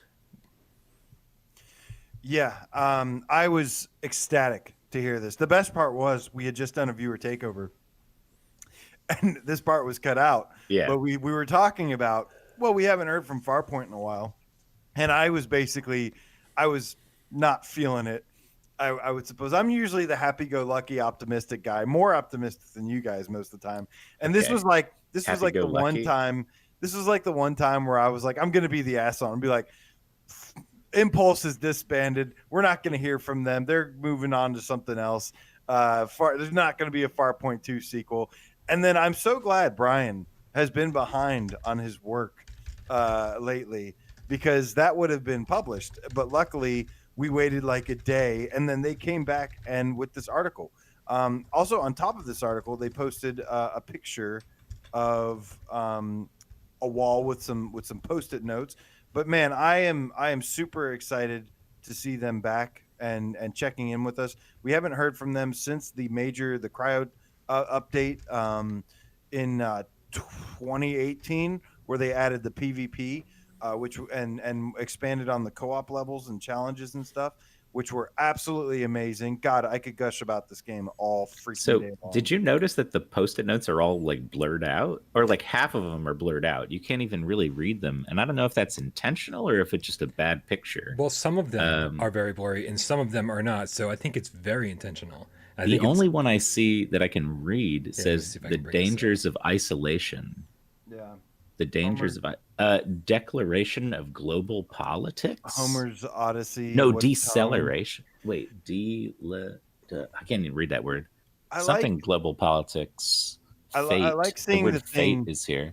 I like seeing the thing that says "What is home," because there's a whole question what is in Farpoint about what is their home. You know, if anybody doesn't know the story of Farpoint, which you need to play Farpoint already, man. It is literally my favorite game on PlayStation VR. The trailer alone, like, made me tear up. I'll be honest. Like, it hit me in the feels. And playing the game was just an exceptional experience, man. Just the story is, I love good sci-fi storytelling. And this has like everything. It's like Starship Troopers and Terminator meets an amazing original sci-fi story about like interstellar travel and stuff. And it is just, oh my God, it is amazing. I wish it was more like Starship Troopers. The whole first third of the game is Starship Troopers. Oh, I just mean the funny, like the satire of Starship I'm doing Troopers. my part. Yeah, no, I mean, that's the anti-fascist satire stuff is what I like about Starship Troopers. But we don't know what they're working on. It sounds like they're actually working on stuff for a mix between all platforms, and they're still exploring stuff in VR as well. So who knows how many different things they are working on at this time. But of course, me and probably so many other people are praying to the Game Cat gods for a Farpoint 2, for a sequel. I would love a sequel to this game. I think I would be happy with where it left off, because I love the kind of open-ended ending, but I think that adventure could continue. And I love how they end. Like I said, I love all the clues I'm seeing here. I love how he ends the thing with survivors keep moving. Really hits me in the feels, man. Does that make you think it's going to be Farpoint 2? I hope it's not. Honestly, I kind of don't want it to be Farpoint 2. I kind of want it to be something new that they've come up with, you know? Well, Farpoint is good enough on its own. I don't think we need another one. I think they made it. Um, I think they kind of made it clear that in these posts, in these blog posts, that they are like, we're independent. We're working on a variety of VR platforms, and I think that Farpoint is probably owned by Sony. I think that Sony Yeah. paid Impulse Gear to make Farpoint, and then Sony owns the IP. So I would assume it's not Farpoint. And I also am going to put something in everyone's mind, and you're not going to like this, but I want to prepare you because I need to prepare you for the worst. If they're I don't want making you to put this in my mind.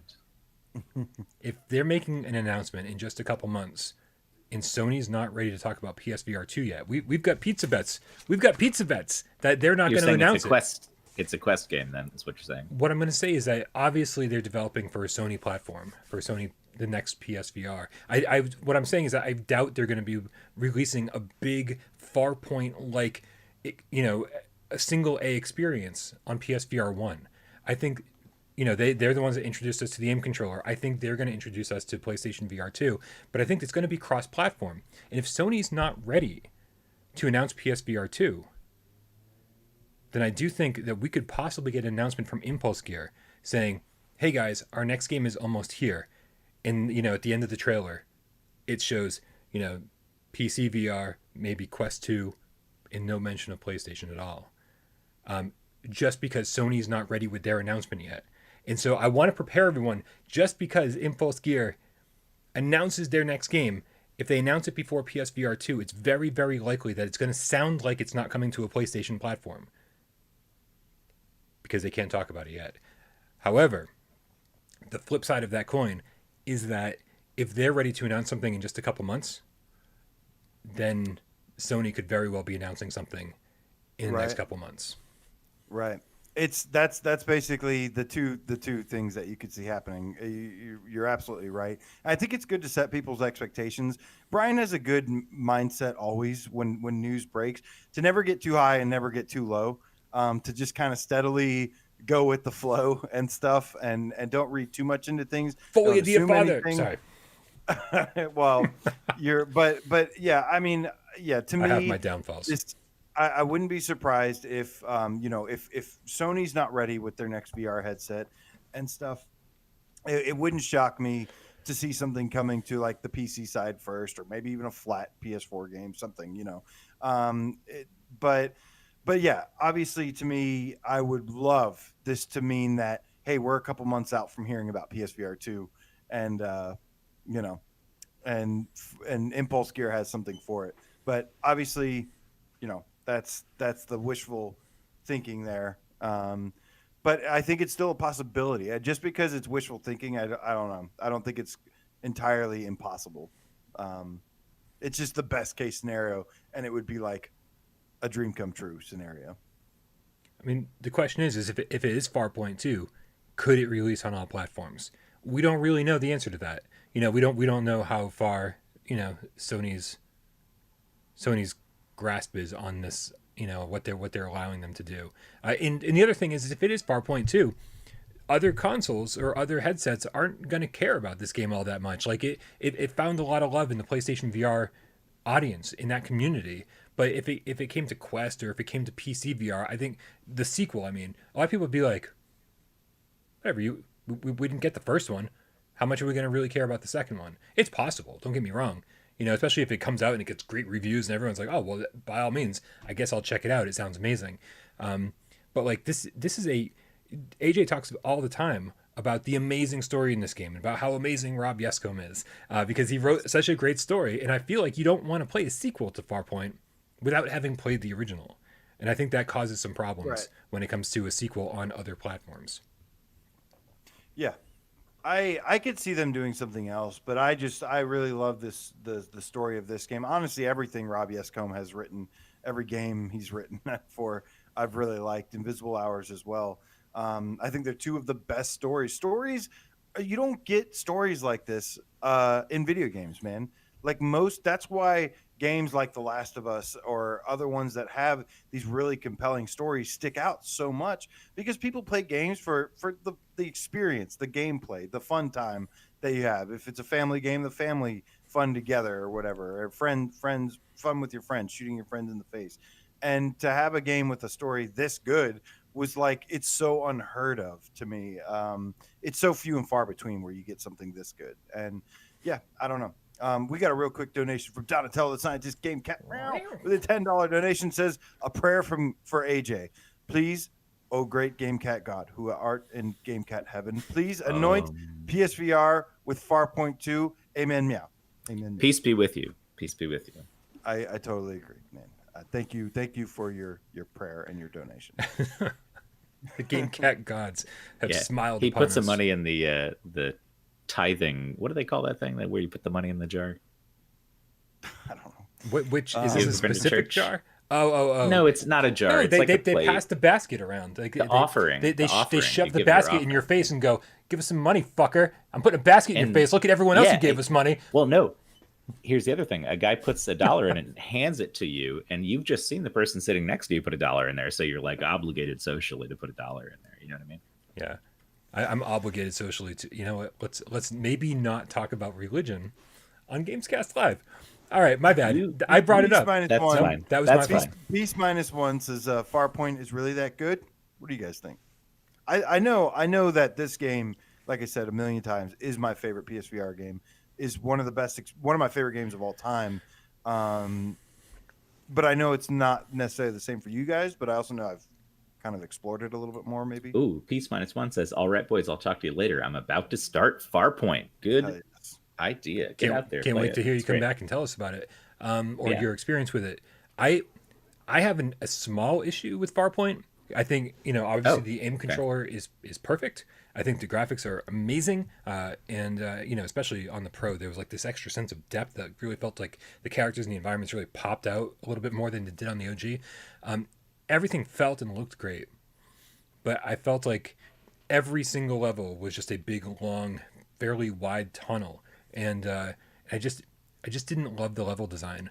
But it was a game that you played in the story that pushed you forwards. It wasn't really like the level design that was doing that. I think the level design, I don't know if it was like an impulse gear thing where they sort of like learned as they went, and then with the co-op stuff, I felt like the level design got way better.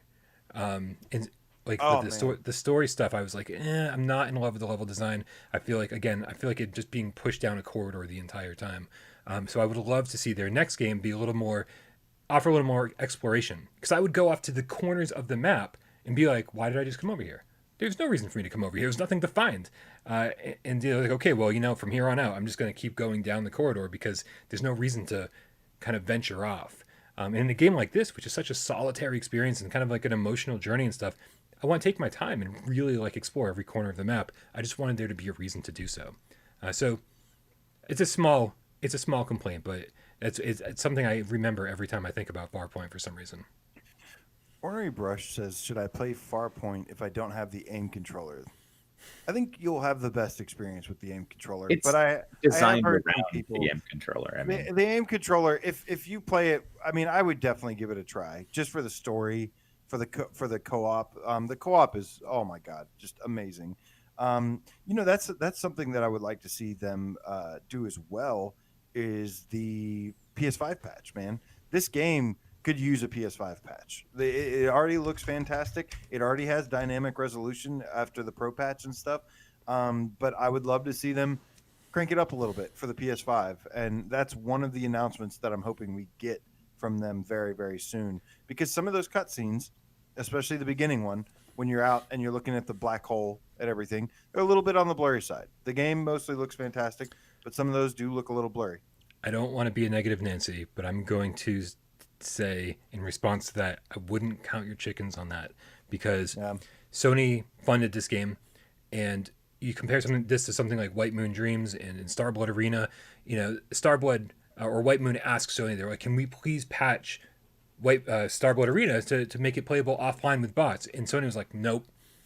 And so Sony kind of has the final word on this stuff, and I think for like this this third party that they contracted to make this game, I think they're done paying them to work on Farpoint, and for Impulse Gear to be like, hey, can we do this? Sony would have to go, oh yeah, okay, here's more money. We're going to contract you for this number of days and this amount of time, and for this much money to go make a PlayStation 5 patch for a game that sold really, really well. Like, it sold really well, and I don't think Sony has any interest in allowing them to go back and work on it.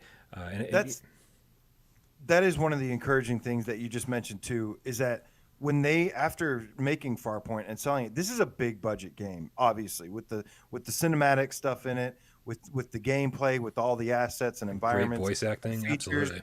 great, yeah, everything. What's her name that plays what is her name? Abby in Last of Us. She does the voice of the main character in this. And now I can Eva Tyson, the girl that does the voice in Last of Us is Abby. I just smile and nod when it comes to actors and actresses. I'm like, I don't know. I don't want to know. Somebody in the chat will know. I like when I don't recognize anybody. I love not recognizing voice actors. I love not recognizing actual actors. That's why I love horror movies. One of the many reasons I do, because I go into a horror movie and almost never recognize anybody. And Laura Bailey is her name. Okay. She's actually done a whole bunch of stuff throughout the years. Some people know her. I didn't know until Robbie S. tweeted about it, and I was like, Laura Bailey. I've heard her name a bunch of times. Yeah. But anyways, that's besides the point. Isn't that the code you put in to see Samus naked on hearing?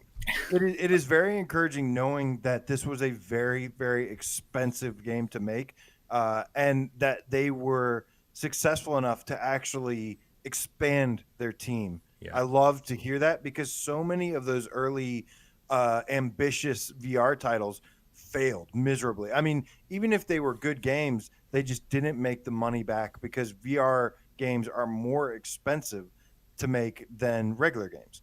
And so it is very encouraging to see that Impulse Gear expanded, was successful enough to expand after such an ambitious and awesome title. Yeah. And to answer the question, I would say if you can hold off on playing Farpoint until you get the aim controller, then please do so. It's still a great game with the DualShock, but the aim implementation is so perfect in this game that you will miss something if you play with the DualShock. Get an aim controller, give it a chance, man. You're gonna really, really like it. Agreed. Dave, I feel like you haven't chimed in on this too much. I mean, I feel like I like Farpoint as much as the next guy. We're doing a lot of speculating. We're just talking a lot about Farpoint. Yeah. I'm ready to go on to the next news item. I also had to let Carlos in. He was meowing at me. Okay. You make me worry about Tornado. I don't even know where she is right now. I'll leave you with this. They end the article by saying you'll be hearing a lot more from us over the course of the next couple months. In the meantime, stay safe, and remember, survivors keep moving. Thank you, Impulse. Man, I love that game. So moving on, one of the final news stories we have is the Alvo beta that we've been messing with. Currently had just had an update. Unfortunately, I didn't get a chance to play it. I don't think you guys might have either, or did you? I did play Alvo for 2 hours. Yeah, okay. So I could talk about it. Yeah. Well, what does the update have? Well, it's a beta, so I mean, this is all still beta patch, but it's team deathmatch is what they added, and they fixed a few things. So previously, the beta had. Oh, see you later, AJ. So previously, the beta had the night maps for the desert and the house, which weren't completed yet, and they weren't intentionally in the beta. So they put the daytime maps in, which are fully completed and don't have like weird invisible walls and stuff like that. They fixed the P90, which was previously like wobbling from side to side intensely when you would fire it. But now it's like the best gun in the game. It's really, really good. They need to nerf it because it's like too good. You know what I mean? You can just tear through people with it. The team deathmatch, I would say, is fun, but you can't select what team you're on. So if you're playing with people, it's kind of a crapshoot. You know, you just hop in and hope you end up on the same team. But it's fun. I always like team-based stuff more than individual deathmatch stuff. So I had a good time with it. I played for like 2.5 hours the other night with Drew and a few of the other game cats, Joe Mojo and Geisen and stuff. Fist bump to you. Nice. But yeah, we had fun. Nice. Yeah, I'm like back in the day. This is kind of random, kind of sidetracking. But when I first got into online multiplayer, I gave before PSVR, before I started taking online multiplayer seriously. The one thing I did, like one day, I was like, you know what? I'm going to get into online multiplayer with my PlayStation 3, and I went out to the store and I bought Call of Duty Modern Warfare 2. I bought like a little headset, earpiece, whatever the little Bluetooth device I could shove in my ear. I was like, here we go. I'm all ready for online multiplayer. And man, I was so bad at Modern Warfare 2 that I didn't like playing Team Deathmatch because I hated to see my name at the bottom of the leaderboard each time. Yeah, and my and there'd whole be team some guy shouting about slurs at you because you're not good at it and stuff. Yeah, right. And so I tried it a few times and I was like, oh man, I suck at Team Deathmatch, or I suck at the game. And I've always said I don't want to drag my team down. Like I felt bad for any team that I was on. And so I got really used to playing free-for-alls all the time. Because I was just like, anybody that moves, shoot them. I'm on my own team, and I don't have to worry about anything. It was just chaotic, but like fun, and that was pretty much the extent of my online multiplayer before all of that. Were you just bringing out your Dreamcast for the hell of it, or for the chat? They were talking about Typing of the Dead, and somebody's like, "Oh, Dreamcast is incredible," and I was like, "I keep my Dreamcast as close to me as AJ keeps his aim controller." So I figured I'd just pop it out here. I keep my Jaguar that close. Well, let's see that bad boy. Well, I can grab a game. Okay. Which one you got? This is Syndicate. Syndicate. Yeah. Ooh, that looks like it's in great condition. Is that in like a weird plastic container thing? Every single one of my Jaguar games is in a plastic. Oh, like a protector. Yeah. That's pretty cool. They're all complete and in great condition. I was obsessed with collecting Jaguar like 7 years ago, right before it got expensive. And then when it started getting expensive, I was like, I better protect these things. Yeah, for sure. That's how I feel about Saturn games. I can never get into Saturn because it's all too expensive now. Yeah. Like every Saturn game that's good is like very expensive. Every Saturn game I own, I bought before everything went up in price. That's pretty much, yeah. It's hard to collect these days, honestly. But, we got a tip. Canadian $2 from Ornery Brush. Thanks for answering. Great show /channel/community. Catface. Meow. I agree. Great community. So here's a special treat. We're going to get Jeremy King on the phone. What's up, Jeremy? Really? You're live on PSVR Gamescast Live. What's going on, dude? I love that call-in again, show. It is like I don't know that you have a show going on. Christ's sake. Sorry. You want to say hi to everybody, man? You're live on the show. Yeah, hello. Hi, Jeremy. How is everyone doing this evening? Everyone's doing pretty good. You want to tell us about some totally irrelevant 80s or 90s movie that you've been watching lately? AJ's not around, so we can do this. I haven't been watching one, although I am actually going to be watching Short Circuit over the next few days at some point. I haven't seen that one in years. Is alive. Dude, Short Circuit. I mean, and now is Short. You guys got to help me remember. Is Short Circuit 1 like Gremlins 1, where like the sequel got like crappy and bad, but the first one was really good? No, Short Circuit 2 was pretty let's put it this way. solid. The second one, it got so bad. Like I think he had some gold on him, the robot, and he also welded like a fake mohawk made out of That's bolts right. or something He did. like that. He did. That makes it better than the That is first one, hilarious. not worse. It sucks you can't hear Dave and AJ responding to you, man. So this is a very one-sided conversation. But yes, tell Dave and AJ I said hello. I love you, Jeremy. Discord. oh, You just ruff, ruff, ruff, ruff. They all say hello and that they love you. All right, listen, I'm going to let you go, but we will definitely catch up about everything we need to catch up about tomorrow. Totally, I will be here. All right, Gio, talk to you then. All right, brother. Take Bye-bye. care, man, and take care of everyone else. Later. All right, bye. Special guest appearance by the Sofa King himself. So, yes, that was amazing to come back and to Jeremy on the phone with Short Circuit, talking about Short Circuit. I was No like, what is going surprises on? there, right? Yeah. It's But no, funny that he's planning out. He's like, I am planning to watch Short Circuit. Well, Like, who does that? here's what happens when you have kids.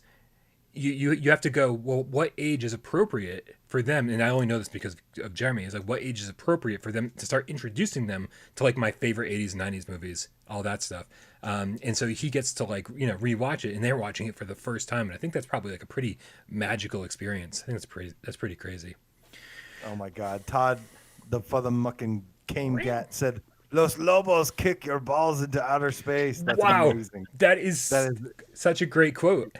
I don't. Los Lobos. Wait, Handyman followed up. acted I it. gotta say this real quick. Los Lobos kick your teeth. Los Lobos kick your face. Los Lobos kick your butt into outer space. Oh my god, that was such a Great. trip down in nostalgia lane. It's great. You've got a robot holy pretending shit. to be a vato, like a Latin gangster, and then you've got that like is guy pretending to be amazing. Indian. I love all of you so much. So great. I'm sorry to get back on track. I know we hate to get back on track during the show. I know. But I was telling a story about, like back in the day, I was like super into free for alls because I hated bringing my team deathmatch score down, and so I finally played the Alvo update because before it was just free for all. That's why we were just running around killing each other like crazy, and it was nice to play team deathmatch in Alvo because it really does slow down the pace a little bit and makes you be like. Like, oh, there's one of my dudes. I'm gonna go run with him and like peer around corners, and you can be as tactical or as arcadey as you want. But I did find myself being way more tactical playing with the team and really, really enjoying it. I think Alvo is coming along, man. I'm really, really happy with what I've been playing. Hell yeah, man! I'm excited to try the. Maybe we can get. We'll talk to Steve, see if we can do a stream on the team deathmatch. Get it together. Yeah. Just everyone who's been waiting for the beta, just stay patient. I know they've been slowly trickling those out to more and more people. I know some more game cats got some beta keys to try out. So hopefully they did say like within the next few weeks, they're going to be trying to push, get as many people into the beta as soon as possible. Is that it for Alvo? I believe so. For Alvo, yeah. All right, so we had one new release this week. Guys, I didn't even know this game came out until earlier today, and it's called Trip VR. And it's not a game exactly. We should be clear. It's not a game, really. It is most definitely more of an app. It is a meditation. I don't know. It's a meditation, focus, calming, supposed to be kind of app. And I tried it for the first time earlier today. I streamed it in the Discord. Before we talk about it real quick, we're not going to talk too much about it because it's really not too much to talk about it. But I got a few things to say about it. We've got Red Rover, the effing game cat, with the $30 donation. It says, hi, three amigos, and all you crazy cats popping in to say hi and drop a little donation. We'll watch later. Popping and dropping. You popping and dropping. Nice. Pop like one. a madman. Thank you so much. Joe Jargon. Jargon, man. Really appreciate it, dude. Jargons. And we also have original Uber bitch, the bearded game cat, with the €5 donation saying, shout out to Dave's Jesus Christ Superstar look. I'm digging the Age of Aquarius look. Nice. He's saying you look like a hippie. What up? OG UP. Like a hippie. I got long hair, giant beard, and I'm wearing a flower shirt. What do you want? But this game, speaking of flower shirts, Trip VR is supposed to be some kind of weird meditation, like relaxation app. And yeah, I was it's $20, by the way. And it's more of like a little experience kind of thing. And Dave, I want to hear your thoughts on hear your displeasure with this game just coming out in what you're saying. You don't seem to like it very much. And I'm not saying it's a great thing you should buy for $20, but it certainly kicks Perfect's ass.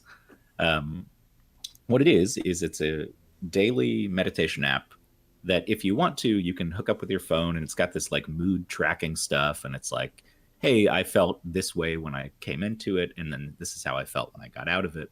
And you can see over a period of time, like, if it's helping or not. And this is the kind of stuff that these days people are actually kind of into. Those sort of like meditation apps like Headspace and stuff that tracks, like your progress, emotional states and stuff like that. Like, it sounds like mumbo jumbo, but people actually like this kind of stuff. So what it is a guided meditation that's about 7 minutes long, 10 minutes long, something like that. And there's one for focus and one for calm. And there are two different ones each day. And they kind of remix different scripts and visual stuff. And they'll throw in like a little game. Like I was playing this weird like meditation Puyo Puyo earlier when I tried this out. And it's just like, if you match the blocks, they will disappear. And also, this is how you can clear your mind of all distractions. Just imagine that you're clearing. So that was kind of silly, the way they gamify it a little bit. But, there's something to it. I think some people will like it. It's visually pretty cool. I think I like the visual stuff that's going on. There's all these weird like trippy mandalas and particle effects and shit that you're floating through. I wouldn't write it off completely, but give it a shot. Yeah. I think, okay, so I'll sum it up quickly. At first, I was like, okay, I can see how this is kind of cool, kind of relaxing as an app, not a game, even though it has like some game elements. However, once there's these videos that you can watch, and there's like, oh, take me to Norway by the water on Norway. Those are like, yeah. These are these flat 360 images or whatever that are just like something you could really like. They're the equivalent to like just crappy YouTube videos that you watch with a VR headset on, and it's like that flat look. Like it looks so flat. One thing I will give it a little credit for is Sorry, go ahead. One thing I'll give it a little credit for is that the resolution is actually like decent. It's a good looking game. I mean, not a game, but it looks good. Right. Like some of these, a lot of the flat VR 360 video kind of things, they usually had horrible resolution on the PS4. I was playing on the PS5, so I don't know if maybe it just has better resolution on the PS5, but yeah, all in all, I just $20. I'm like, dude, this would be cool if it was free, like $1. I mean, it shouldn't be free. They daily update it. If you are into meditation apps, there's a new set of meditations every day with different visuals, different vocals, different background, whatever. So like, if that's your thing, I don't think $20 is a bad. I think when I bought it on Quest, you had to actually get a subscription to get the daily stuff, and now it's not. It's just a flat fee for $20 on PSVR. So in that case, like, I just wouldn't. There are people who will like this. I think the best way to sum it up is Twitcher, the single player game cat, says, based on science, engineered for mindfulness, bought by stoners. That's VR. That's exactly what it is. I don't want to let this tip get too far away from us, guys. So a quick shout out to very generous Skull Cinema 1 with the $50 donation. Dude, thank you so much. We really appreciate you, helping out the channel. He says, keep up the good work, gents. Appreciate you. We appreciate you. Right back, man. I appreciate that username, Skull Cinema 1. Right. Seriously, I want to go to that cinema. I want to go to that movie theater. I got to see if he's got a channel. Open image. I didn't play this. I'm probably gonna pass completely, unless they send me a key and I'll check it out, I guess. Yeah, the only reason I should have gotten a key. I bought it on Quest like a long time ago and just happened to have it when you said it came out today or the other day. So I was like, okay, well I can talk about this, and I went back in. But it was something that I went out of my way to buy on Quest because I thought it was an interesting concept because I'm that kind of person. So I think there are people like me who will like this sort of thing. But certainly not for everybody. I'll have to try it again without. I was streaming it in the Discord. Make sure you join our Discord. We have. I've been streaming a meditation app in the. You used it wrong. You totally used it wrong. I totally see that. You just the video. The whole purpose of the thing. I was actually okay with it until the flat video stuff, and I was like, this just looks awful. But the flat video stuff, you have to go out of your way to get to, right? Like, it's not the main. It says when you load it up, it says focus or calm. Right, and then right under it, there's escape, there's meditate, there's like a lot of other things. Much smaller buttons. Those ones are the huge ones that are like popping out at you, like click on me. Those are like extra features. Like, I wouldn't critique a game based on its extra features. The main feature is those 2 daily meditations that you get. And those were okay. But $20 for those. Oof. The thing that's funny for me though is, I don't know if you saw at the end of the meditation, there's these orbs that have like the faces of pets on them. And when you turn your head around, they follow you. Like, they're all staring at you. It looked like Google Images. It looked like stock Google Images. It's really on little bubbles. And like, you've gone through this nice, relaxing meditation, and then you just see all these weird dogs you don't know looking at you, and you're like, dogs and cats. But the funny thing is, you can actually, I think through the app, you can upload your own images that remind you of something positive, or like, so those are there as a placeholder. Gotcha. Because if you install the app, you can put like a picture of your dog or a picture of your mom or like a happy memory or something. And so I get that, but like, when you see all the dogs looking at you, it's pretty funny the first time. Oh man. So let's move on from this. Yeah, for sure.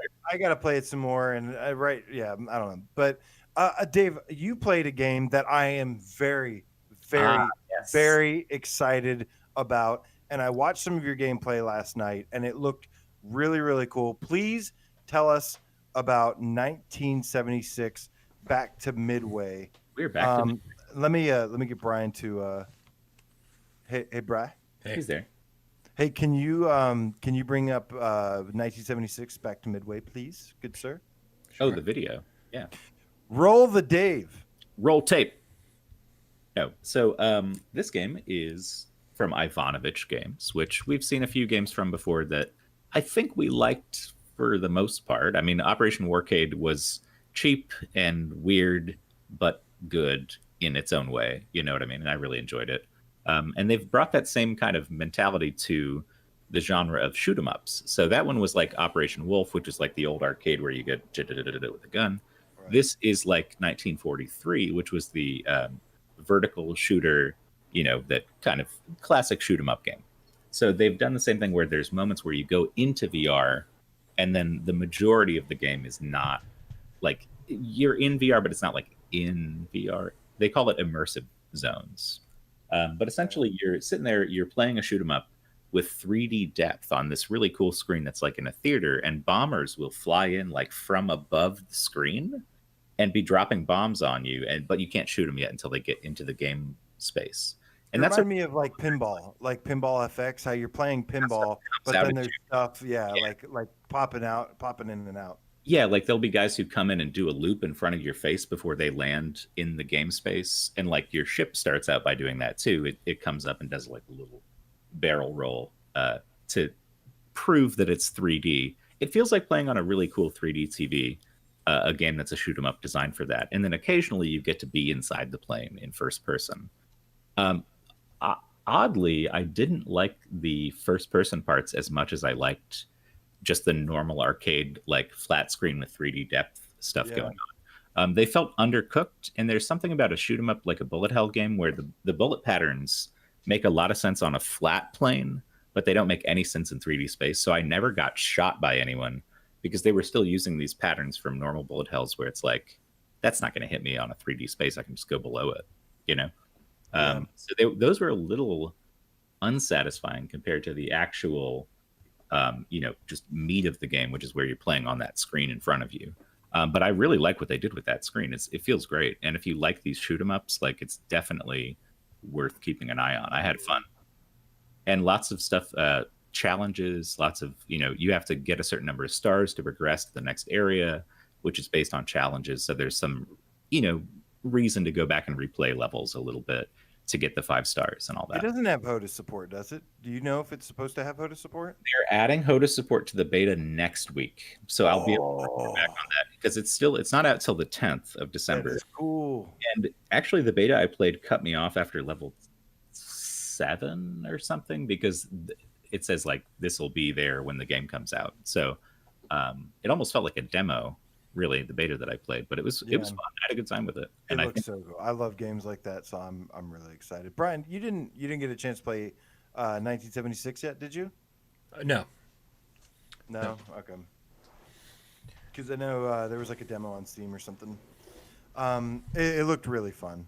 So guys, it is time now.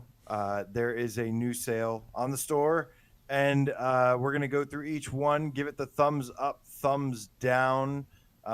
We want to see your what you guys think as well, your opinions, your thumbs in the chat. But yeah, thank you once again to Duran Fan VR, the Game Cat, for posting this whole entire sale. Yeah, are you guys ready? I'm ready. Brian hasn't said anything. I assume he's ready. He's nodding. I'm good. Yeah, ready. He's good. Number 1. This seems worse than last week. Ace Combat 7 Deluxe Edition for $28.04. None of that stuff. The VR stuff. Yeah. None of that stuff. None of the Deluxe Edition, Season Pass, whatever, includes VR stuff. So that's going to be a no for me immediately. I would recommend the Ace Combat 7 even with the limited VR for like 10 to 20 bucks. Absolutely. Well, it was $20 last time we talked about sales, right? And I think Right. for me, Ace Combat 7 at $20, not the deluxe edition, Yeah. is a great price. Like, there's enough content there. You could keep replaying it to unlock everything and get the new difficulty mode for like 7 hours if you wanted to. Like, there's enough there to recommend. But for the deluxe edition, let's say no on that, because nobody needs to spend money on the deluxe edition. I'm with you. Next, we've got Doom VFR for $14.99. Brian, what we haven't heard from you in a minute. Why don't you tell us what you think of Doom VFR for $14.99? Doom VFR is great, man. It's actually really a great looking game. It supports every controller that you can think of. The aim controller is probably the one that people like the most. The last time I played it with the DualShock 4, I was actually surprisingly... I love the DualShock. Yeah, I was enjoying it more than I thought I would, because I used to say, oh, it's just Doom, but in VR when you play with the DualShock 4. But man, that's a really good thing. And it's a lot of fun. Nice. Head tracking, I think, is the most precise way of shooting something without a mouse and a keyboard. Yes. Like, head tracking works really well in this game. Yeah, so, and I like the moves a lot in this game. I know it's teleportation based with the moves, but everything else is full locomotion. But hey, if you try it with the moves and you don't like it, you still have a whole game that you can play with the DualShock or the aim. So it's kind of a no risk, no brainer thing for $15. Great game, absolutely, beautiful too. Absolutely. And they have all these unlockable classic levels you can play from like the original Doom games. It's crazy. You totally get it. Which I didn't like as much as I wanted to. It was like, it didn't work in VR as well. It's the new enemies in the old stages, which looked weird. That's like the stylistic clash of like these old school levels with these new school guys was weird. I'll tell you a quick perspective on this that I had. I've loved Doom my entire life. Like literally one of the first games I can remember playing practically. Same. Yeah, same. And I loved Doom 2016 when it came out. It like revitalized the series for me. And I think if you're a lifelong Doom fan, I think your first experience with Doom VFR might be a little underwhelming. It wasn't for me. I had the opposite. Because of the way that it's designed. Oh, well, that's good to hear. But I think for me, my first playthrough was a little underwhelming. I was using the Move controllers by the time I finished it. I went back to this game and I played it with the DualShock and played it on the hardest mode. And ever since then, I have absolutely loved Doom VFR. So for $14.99, guys, what say you? Absolute thumbs up. 3 thumbs up for Doom VFR $14.99. I wouldn't expect the same design as 2016 or Eternal, but it's similar to 2016 though. Even if you didn't like this game at first, I really think this game will grow on you if you go back and revisit it. Especially when they're like, hey, use a fire extinguisher to put out the fire. I'm like, this is Doom. Why am I putting out fires with a fire extinguisher? Come on. Yeah. But yeah, once you get past the initial kind of tutorial-ish parts, it's so much better. Yeah. And once you get to Hell too, oh my God, Hell is so amazing. Yeah. All right, next we've got one that we have not seen in so long on sale. That is End Space for $4.99. Now that Dave knows what game this is. Hey, come on. Well, it's hard to keep all these fucking things. I've played hundreds and hundreds of games, and if you're a space shooter that I didn't enjoy that much, you're getting thrown in the memory bin of like, I don't fucking know what it is. And their names are very similar too, so that's all I'm saying. So I mean, yeah, we talked about this already, and I'm saying for $5, absolutely, it's a lot of fun for a nice little indie space shooter. I think it's beautiful too. I love the way the lighting, like the lighting shines in from like the planet or the star or whatever, or the sun in that galaxy, and it just casts a shadow like right down throughout the cockpit and on your lap and everything as you make turns. I think it's a really good looking game. I think it's pretty good looking for the time that it came out, from the size of the team. All things considered, I think it's really good looking. It's not as good looking as Eve Valkyrie. But what I liked about this game, once again, was the mission structure. You've got mission 1, mission 2, mission 3, mission 4, mission 5, whatever. And then there's some of the missions you're going around scanning stuff, you're shooting stuff. And obviously nowhere near Star Wars Squadrons. But I used to like this game more than Eve Valkyrie because of its solid structure and everything. $5. I'm going to have to agree with you here. Dave? For $5, yeah. Go ahead. 3 thumbs up for Anspace. Excited to see this update too, to see what this is. Yeah. I do recommend this with the DualShock over the HOTAS though. That is a weird thing to say because the HOTAS is usually the best. It's usually the best, but I feel like implementation. I don't feel like this is the most immersive game to begin with, and like it's like the gamepad just felt better gameplay wise. Yeah. All right, next we've got Fruit Ninja VR for $10.49. This is the second time it's been on sale recently, and to be honest with you, I finally picked this game up. This game never goes on sale, and I was like, finally, after 4 years, I'm finally picking this game up. And like I said before, the graphics were better than I was expecting. The polish was better, but it's like 10 minutes and I was bored, and I was done with it. So I'm not crazy about this. It's like a little bit too challenging in a weird way. Like, agreed. It's too fucking hard. And I see people on the leaderboards, and I'm like, how much time have you spent playing this little game? Yeah. Like, that seems ridiculous. But it's mechanically fun. It's very polished. It looks good and colorful. The feeling of slicing the fruit in half is great. But like AJ said, it's like, after a little bit, what are you doing in there anyways? It's like something you could show people. I think I've said before, if you have people who aren't familiar with VR, but they've played little app games or whatever, they'd be like, oh, Fruit Ninja. Yeah, I'll try that. And just like to have it around to show off to people if that's something you do. Otherwise, I wouldn't really buy it for personal use. So I'm middle of the road on this one. Kind of like it. I spent an exorbitant amount of time with Fruit Ninja on the Vita. I wanted to platinum that game. It was make it difficult to platinum. I don't think I did it. But I spent a lot of time unlocking all sorts of cool new items and different blades, and then the path of the blade when you swipe would be different. You'd unlock all of these different custom everything, and it just felt that there was a lot going on for a pretty simple game, and none of that is really in Fruit Ninja VR, and you're paying way more. It was like just a few bucks on Vita or mobile, and I really feel like this should be like a $5 game with what they've included here. So I'm unfortunately gonna say thumbs down, even though I think if you spend time with it, it could be addictive. I'm middle of the road. See, just like I was saying, I'll throw this out there. Who said this? I agree with you, Brian, about the $5 price. I think I'd pick it up for $5 and be like, yeah, this is fine. You know, play it for a little bit. You won't feel like you wasted it. I feel like for $10, you at least expect like something a little bit more. Okay, so Dead Ringer says, Fruit Ninja is what got my family into VR at the library on a Vive. That's what I'm talking about. That's the kind of thing. It can be a gateway thing. Yeah. Because if your family, everyone knows Fruit Ninja, right? So it seems like an appealing entry point to VR.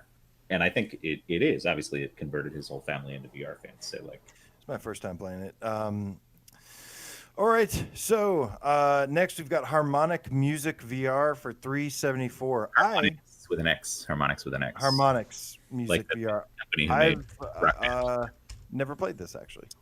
I did when it came out. I mean, this was the first visualizer you could get, or actually one of the only visualizers. You can put in MP3 files and on a USB stick, and you can paint, and it moves to the music, which is kind of a cool thing at the time. I got a few streams having done that where it's like really low key tilt brush. Like it doesn't have all the features, but it's like that, and everything is hooked up to a visualizer that bounces with the music you're playing. So there is something cool in here that I think people probably aren't even aware of that it exists. But I always liked that feature of it. The other ones are just like sit and listen to music. The shit vibes with you, but like that one's creative and you can fuck around with it. It's kind of cool. I spent some time with this at launch, and I didn't connect with it at all. And I know a lot of people out there are like, "Oh no, it's really good, and it's better than people say," and it's better than I say apparently to a lot of people. I'm just not. I didn't find anything that like convinced me to go back and like really spend more time with it after checking out all the modes and playing around with everything.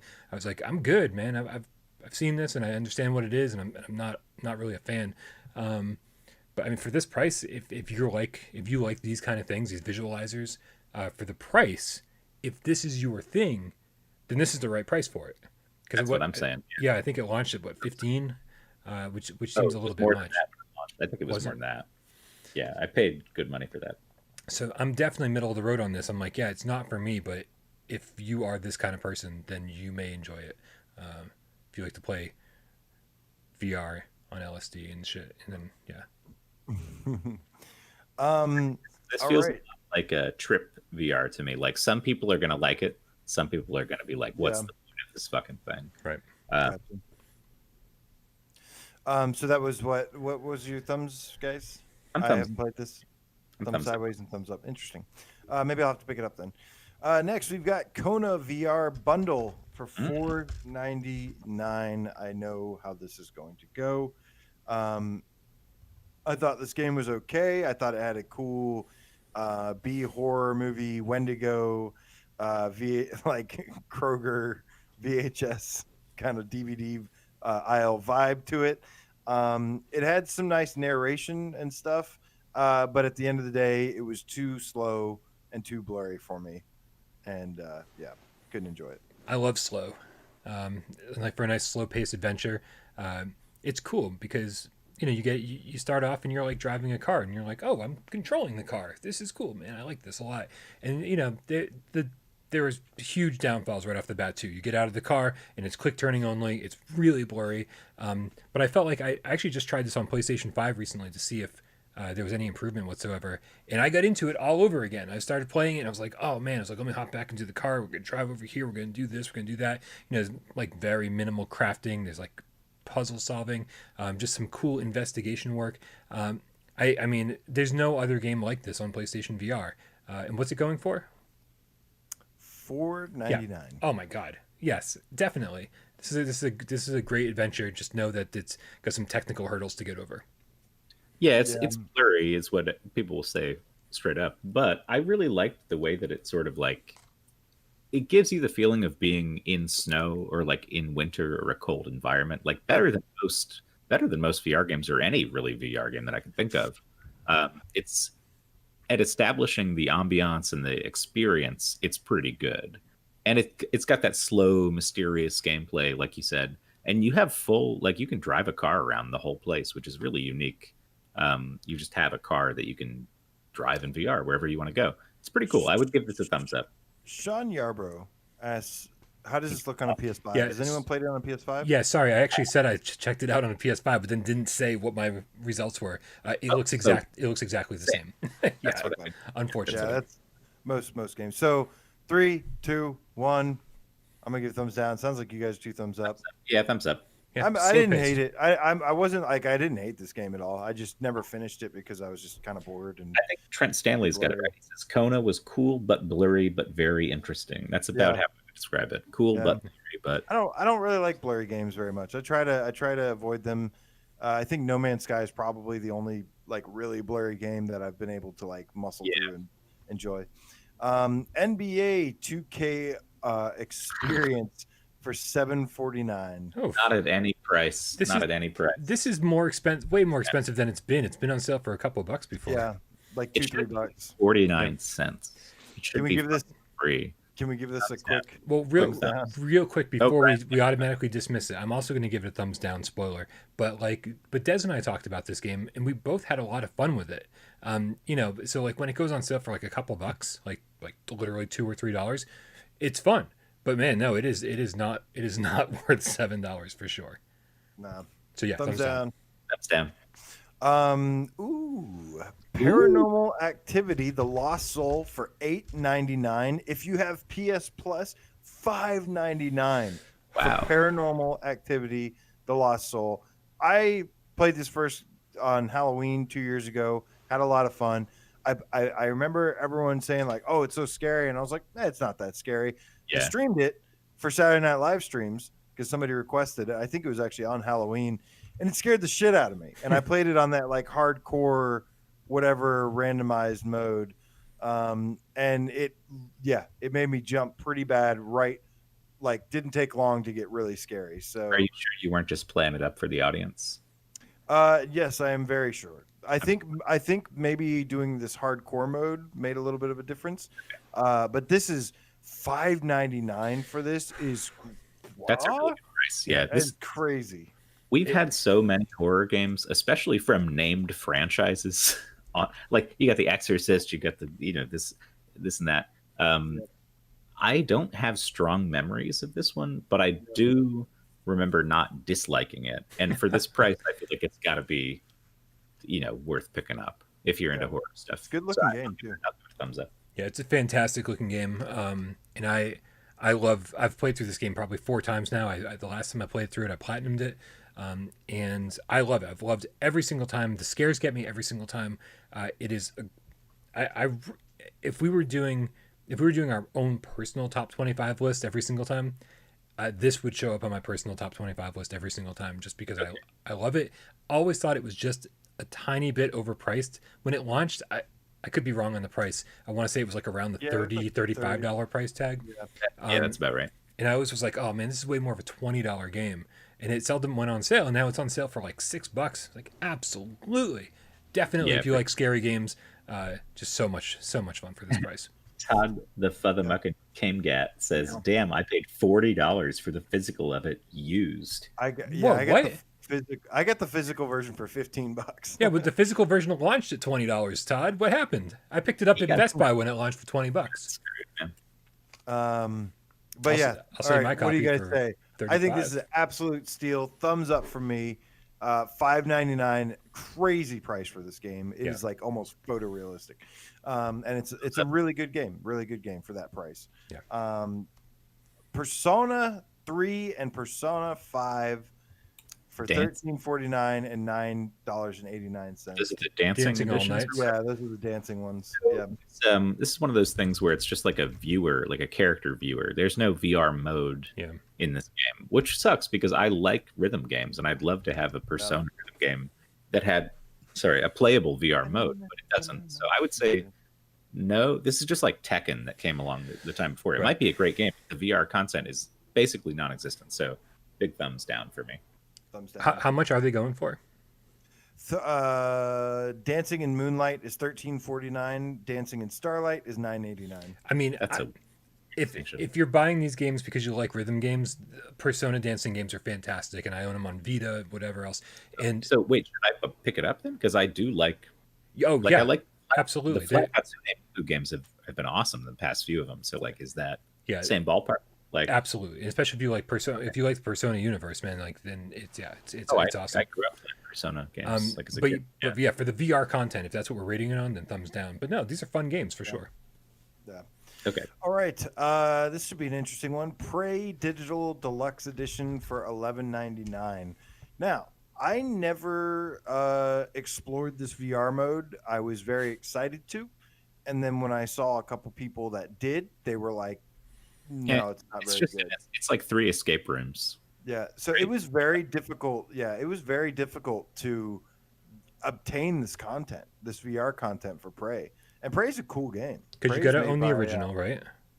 Yeah, you have to own the original, and then I think you have to get like Moon Crash or something. Yeah, Moon Crash. But then there's this thing where they said there was going to be an asymmetric multiplayer mode, right? Where there's like a 1-4 thing. The last time we did this, the last time we talked about it, didn't people in the chat say that it actually came out, and we were and it just went right by all of us? Yeah, that's why I said this game was so hard to obtain and to get to. It was hard to access. If you had the game already, it said unavailable for the content. Such a mess. It was just a mess. And yeah, I'm gonna go ahead and give this a thumbs down. I didn't even bother, and I don't think anyone else. Yeah, anyone else that I know that didn't say anything good about it. One of those things where it's if you want a flat screen game with a little bit of VR stuff, yeah, sure, of course, because Prey is not a bad game by any means. It's a cool game, and the VR stuff isn't terrible. It's just not much and not that exciting. Decepticon, please confirm that we're talking about PSVR. He says there is a multiplayer mode. Is it on PSVR? Because I know the multiplayer mode is on PC. I just want to make sure we're all on the same page. Because the escape rooms were prop hunt. Yeah, that's what I remember. The escape rooms were okay. But how much is this again? Sorry, I keep asking you. $11.99. I mean, I love escape rooms, but no, I guess no. Yeah, Thumbs down. And if the multiplayer is any good, then maybe. But I mean, I guess I'm just not knowledgeable It about sounds it like enough. the multiplayer. It says Distracted Game Cat says that multiplayer is so lame. Yeah. He says, Like I said, the people that actually got around to actually playing it were pretty underwhelmed. So AP says, I want the right. whole game of Prey in VR. And there was a rumor at one point, right? Do you remember that there was a listing for a physical edition of a game, the Prey VR? Right. And then it just never came out. There was like a listing somewhere. It was like, well, is it going to be Prey like combined with the VR content, and they're going to call the whole thing Prey VR, Right. or are they actually making? And like, nothing ever came of it. That physical version just vanished. Yeah, there was also I don't know if you guys remember this, but Housemark had listed, or Amazon had listed Nex Machina VR, which is Housemark's, I think, most recent game. It was on PS4, Nex Machina. They said there was going to be a VR edition, and it was up on Amazon and stuff, and I kept hitting them up like, hey, is this still happening? And they were like, we can't say anything about it. Which said to me, like, yeah, it's probably happening. But it never materialized same way. So okay. The chat does What, you confirm guys- that the multiplayer is definitely on PSVR. Thank you guys very much for clarifying that. yeah. Let's go back in and check it out, because we should check it out, yeah. You know what's not underwhelming, guys? What's that? Resident Evil 7 Biohazard Gold Edition for $19.99. You've got to buy all the DLC with this game because all the DLC kicks ass. Well, It's in the Gold VR. Edition it has all the $20 DLC. has all the That's DLC. what I'm, no, that's what I'm Yeah, saying. This is the one to buy. Like if you haven't bought RE7 yet, this is the version. Yeah. Because for $20, you've got the full game, which is one of our favorites. Obviously, you've seen the top 25 lists, but all the DLC is like 2-hour campaigns as a different character. Like for the most part, like there's End of Zoe, and then there's Not a Hero, and there's a few other ones. The Nightmare mode is incredible. Like you could play Nightmare mode over and over again. Love Nightmare So I mode. think the DLC adds so much to this, and there's like an amazing amount of it. So $20 is a crazy good price for all this, and you should get it. Currently the best deal on the PlayStation Store, if you ask me, because this is my favorite game, probably of all time when you play it in VR. The DLC, I feel like, is just incredible. They've really mixed things up. Not a Hero is very much an action game.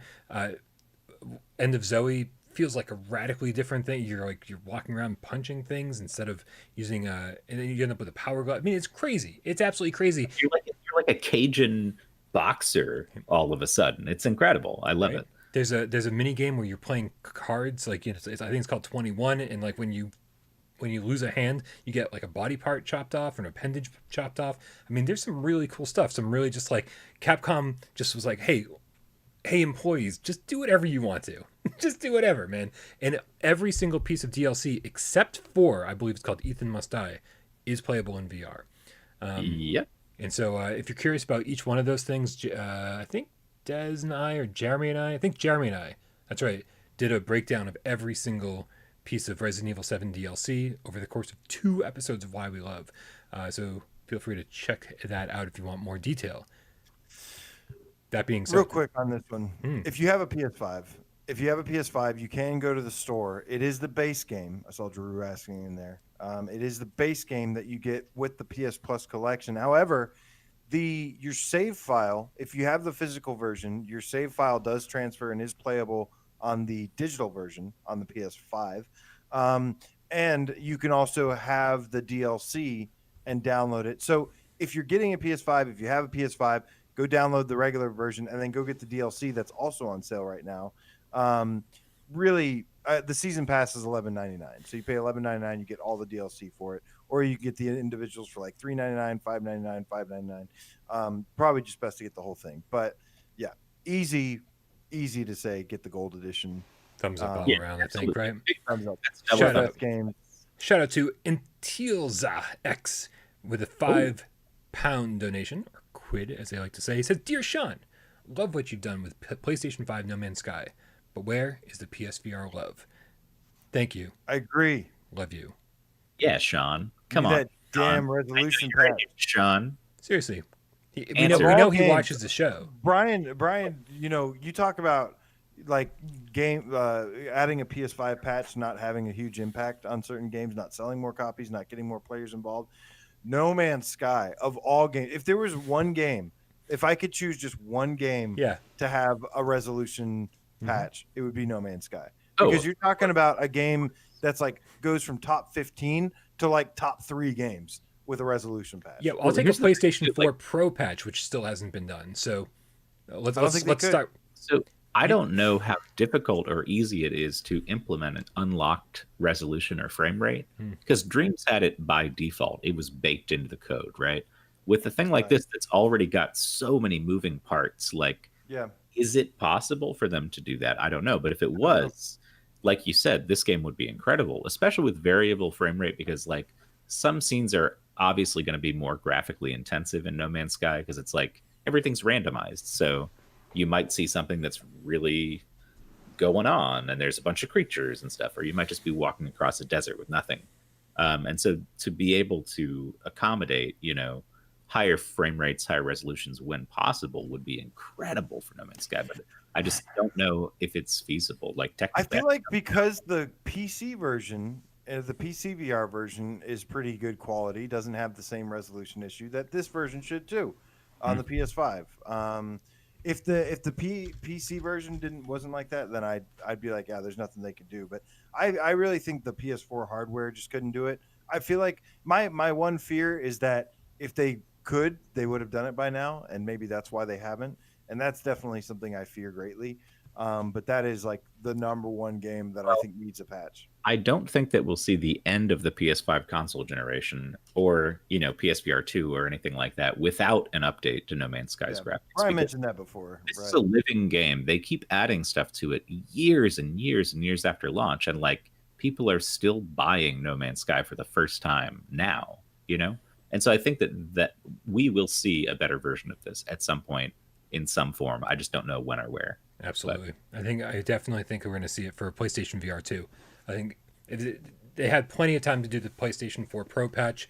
Again, I just think it's one of those things where they said, we are working on a game that millions and millions and millions of people are playing, assumingly, and that the VR portion on PlayStation 4 is a very small market, and then the people who are playing it on PlayStation 4 Pro on the VR headset is even smaller. And it's just, at a certain point, they were just like, we're just not going to do this because it's not worth our time.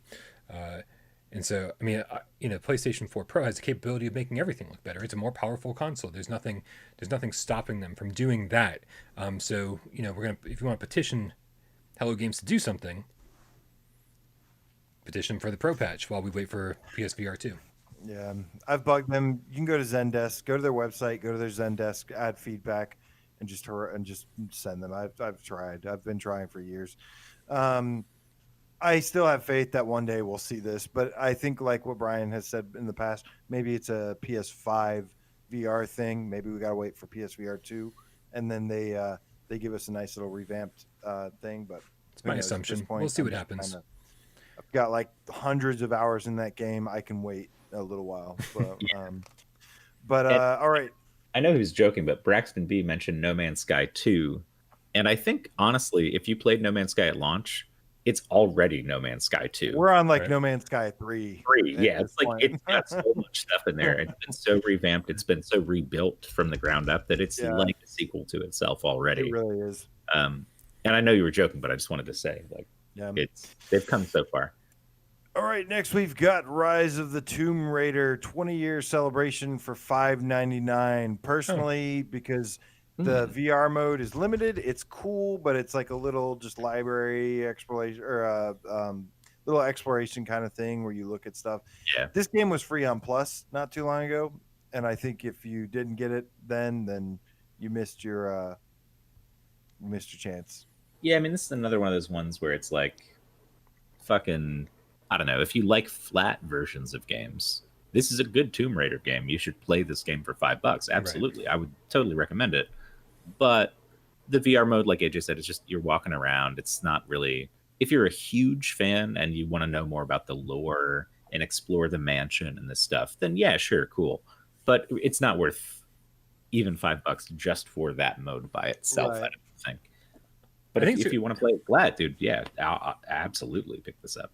I think it's a really cool mode. I do think there's a lot of reading. As you can see, I'm kind of skimming through this gameplay footage here, but it actually it's really good looking, and so it's tough for me to be like, oh no, skip. But I mean, yeah, It's if like you're real gonna deep cut. You have to be a big fan to get much out of it, I think. yeah. You know what Tomb Raider game I'd want to play? I'd want to play Tomb Raider 2 again.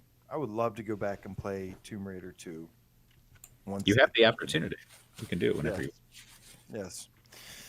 So guys, 3, 2, 1. Let me get this a no. That's a no. Sideways. If you're Unless you want interested in the flat. main game, yeah. I did like all the Dude Raider jokes. Uncharted Dude Raider. That was in Astro's Playroom. That was like one of the trophy things or something. Next we have, oh my God, here we go, guys. We have the Idol Master Cinderella Girls Viewing Revolution for $9.99. Absolute should we? 2 thumbs up. AJ is so full of I shit. love This is sitting a and bomb watching my waifus, all 8 of them. I love watching them in VR. Not even able to control, just watch and let them dominate my eyes. Amazing game. Yeah, I can tell what you're into. I don't know. This is like worse than the Hatsune Miku viewing one, I think, right? And that was Yeah. There's nothing to do. You just watch idols dance around. I mean, there's a niche market for this. There's one otaku out there who is like super into this game right now, watching us. Everyone else would not like to buy this. So Trailer, Brian. Roll the trailer. Just have the trailer running for the rest of the show. Let the people see greatness. let the people. Can't believe you gave this a thumbs down. What is wrong with you, monster? Thumbs up from me. AJ, you are such a piece of shit. Thumbs down from them. He's just fucking. They're a bunch of I don't know. All right. They're a bunch of phony gamers. They're The not role of really AJ on next week's show will be played by anyone else. Yeah. Before we get to the last game on sale, which is a good one. This one, I'm taking this from you because you were trolling. Deathly, the Death Cat PSN. Deathly 86. You can all add him on PSN, guys. Go ahead and do that. $15 Canadian. Funny money. And he says, just a reminder to everyone about the PSVR Game Awards voting on the Discord. Best of luck for your choices. Guys, as we said before, we're working on the awards show for this year. You can vote on the Discord. You can vote on Twitter, or you can find a way to vote on Twitter. I don't know, something like that. Go to the nominee video that I posted on Without Parole, and I pinned a comment with the links to every single place to vote. So you can vote for every single one without even going to our Discord. You should be going to our Discord. I get it. I know there were some people who commented that they weren't happy that they had to put in their phone number as a security measure. So we get it. If you're not, if you don't want to do that, if that's a step too far for you, we totally understand. We've got to protect our members over on Discord. But if that's a step too far, then we don't want to leave you out of the voting. Check out the pinned message on that video. It's funny to me also that everyone saw me initially as the guy who plays the weeb games, like the anime games, because I was going to the Hong Kong store and the Japanese store and finding all these weird little games where you talk to some anime lady. And I'd like to think that somebody actually believes you like this and you're going to become the new weeb guy. That's all I'm hoping for. I hope so. Just like puzzle games. AJ is the biggest weeb puzzler. He loves puzzle games, this guy. Donatello, the Scientist Game Cat, with a $4.99 donation. Thank you, Donatello. Meow, meow, meow. It says violence or sex. Big question. Which do we prefer? I would say sex. Personally, sex. Yeah, I mean, violence is unfortunate. Violence. Sex is fortunate. I mean, Violence is painful. a lover, not a Good. fighter, man. Lover, not a fighter. I was picturing you saying violent sex, Brian, for some reason. I don't know why. I was going to. It was actually in my head, but I was like, that's going to come off so horribly to anyone who doesn't actually know me. I knew you wanted to say it. I totally wanted to. So yeah, I guess we'll go with that then. Fuck. Thanks for outing me. I get inside your brain sometimes. Been outed like 1,000 times over the last 5 years for like all sorts of crazy shit. All right. The final game of the 2020 December 3rd sale, GamesCast run through. Yes. PSVR's Got Talent, hosted by us three on PSVR Gamescast Live. I'm running out. I tried. Hosted on the internet. Is Oh, yes. Zone of the Enders, the second runner, Mars. For Mars. 749. I'll say thumbs up. Mars. Quick thumbs up for me. I like Quick these. thumbs up. I like these Zone of the Enders games, and they put the whole thing in VR. I mean, the cutscenes are a little bit tiresome, but they did add some depth to them, actually. There is like a 3D depth to a lot of the cutscenes, that even though they're on a screen in front of you. And it's classic Kojima, Konami. You hear those little menu noises that you love from Metal Gear Solid. Like, it's a cool game. I would recommend it for $7. If it convinces Konami to make more VR games, then yes. I will say that when I reviewed this game, I was feeling extra nostalgic because I absolutely love these games on PS2. But I do think that if you didn't play them on PS2, you're going to be like, oh man, this is kind of a button masher. Oh, this is, there's a lot of just...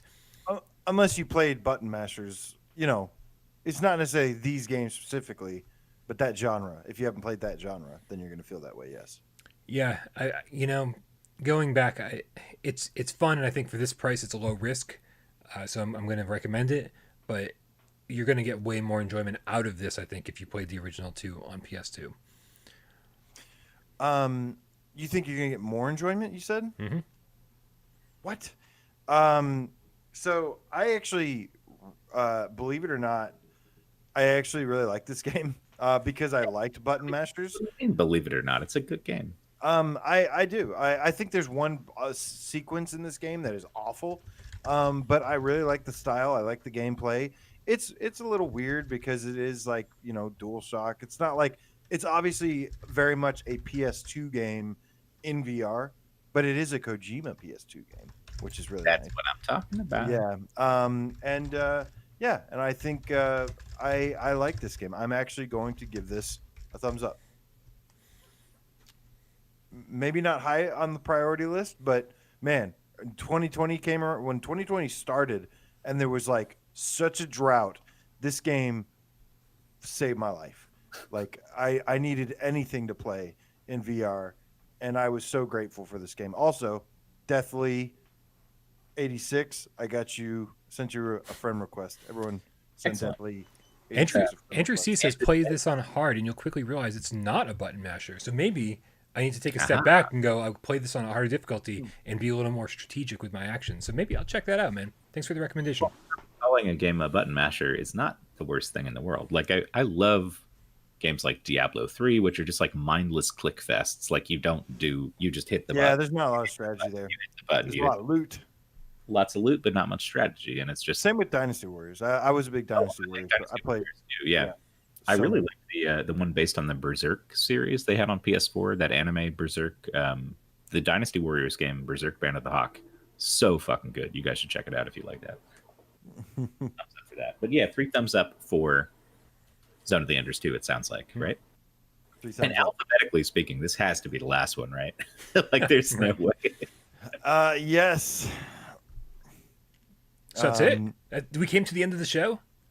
It's not been 3 hours. Man. It's only been 2.5 hours. This is a super short episode. It's not super short. It's still long. Yeah, normally I love long episodes. I love hanging out as long as possible and just shooting the shit with it, hanging out with all the cats. It has been a hell of a week so far, and it's going to be the next 17 days of my life are going to be insanely busy. And I didn't sleep well last night, so I'm struggling a little bit today. Thank you everybody for hanging out and bearing with me. I think you guys... You did a great job, Brian. You did a great job. Oh, thanks. No, I think you guys did a great job. You guys covered for me the whole time. It was nice. Yeah. But yeah, so I think we should probably wrap this one up and move things along. Get the ball rolling here. Get out of here because I've got a few more things to do before tonight's over, and then I might actually go to bed early and catch up on a little much needed sleep. Yeah. Nice. And Albert, you're crazy. Stop telling people not to play Resident Evil 7 because it's too scary. You should be telling people to play it because it's too scary. Be like, speedrun it, Albert. Albert is our resident speedrun expert. Right? Speedrun Resident Evil. It's not scary if you just run past everything that attacks you. Right. But thank you, everybody, so much for hanging out and watching PSVR Gamescast Live with us. Sorry, I'm like, just... petering out. I know, I'm sort of like reading the chat. And I'm getting distracted at the absolute last minute here while I'm trying to say goodbyes. So apologies. I'm again losing it, but you guys are all been awesome. Thank you so much for the donations, and thank you everybody who hung out and watched us live. Thank you everybody who's watching us in the future. Hopefully everything is good then. Hopefully nothing horrible happened between now and then. We'll see you soon. And of course, make sure you vote for the award show. Make sure you follow Dave over at Dave Station VR. Subscribe to AJ over at PSVR Underground. Check out their channels. Make sure that you keep them happy and fed and smiling. Right? Feed and water us. Right? Feed and water us. Thank you to all the moderators who keep the show running nice and smooth. And of course, thank you to everybody who just sits back, doesn't say a word, and just enjoys the show. And real quick, some housekeeping at the end. Join the Discord. The link is in the description below. This is where this conversation continues 24/7. Did I do that right? There we go. Yeah, doing great. It's a great time. Come on down, and we'll vote for some games for this big old list that Brian's going to devote the rest of his life to. That's right. And don't forget to retweet, like, and follow at Parole Games for your chance to win a PlayStation 5. That's big news. Yeah. For real. Thank you, everybody. We love you all. Let's cue the cat. Cue the cat, because I want to say goodbye to Mark Pringles Leaf. Says another great show as always. Thank you so much, man. Thank you all. You guys were fantastic. Nick, the game cat has this buy basic bitch Dave. I love it. That's good. Matt Margenovich, better late than never, brother. Good to see it, dude. Twitcher, the single player game cat, drink responsibly. Albert is still unpacking his PlayStation. Guy son, fist bump to you. Gamer Chick 13, that Diet Pepsi cat. Good luck to you and the team at the award show. Nick Mulo, both award shows. Nick Mulo, the game cat. Thank you. Have a good night as well. Thank you for moderating. Braxton B, seeing you. Anthony Barquero, goodbye. Todd, the father mucking cane cat. Yeah, he actually emailed Sony and is like he's probably going to get Fredo removed from the store because there's no good in that game. Flame Say hat. goodbye to Fred, everyone. Flame Hat, the game cats. Johnny Ripop, the Drake Pat. Spliffy, the smoking game cat. Big Fat Park 1909. Thank you so much, man. Distracted game cat. Death Lee, the Death Cat PSN. Death Lee 86. I got you added. You have a safe holiday as well. Steve Irie, thank you for tuning in from Ireland. Decepticon. Oh, yeah. Andrew C. Sean Yarbrough, the game cat. Thanks so much for hanging out, my dude. Donatello, the scientific game cat. Pass me a ninja slice. The triangulator. Dynasty Warriors with all the enemies flying in every sort. And I'm going to ignore what Tiffany asked and says, don't tell them, but this has the best moderators. I grudgingly adore them. Oh, Sorry, Tiffany. Oh, that's so sweet. That's so sweet. Trent Stanley. Thank you guys so much, man. You guys are awesome.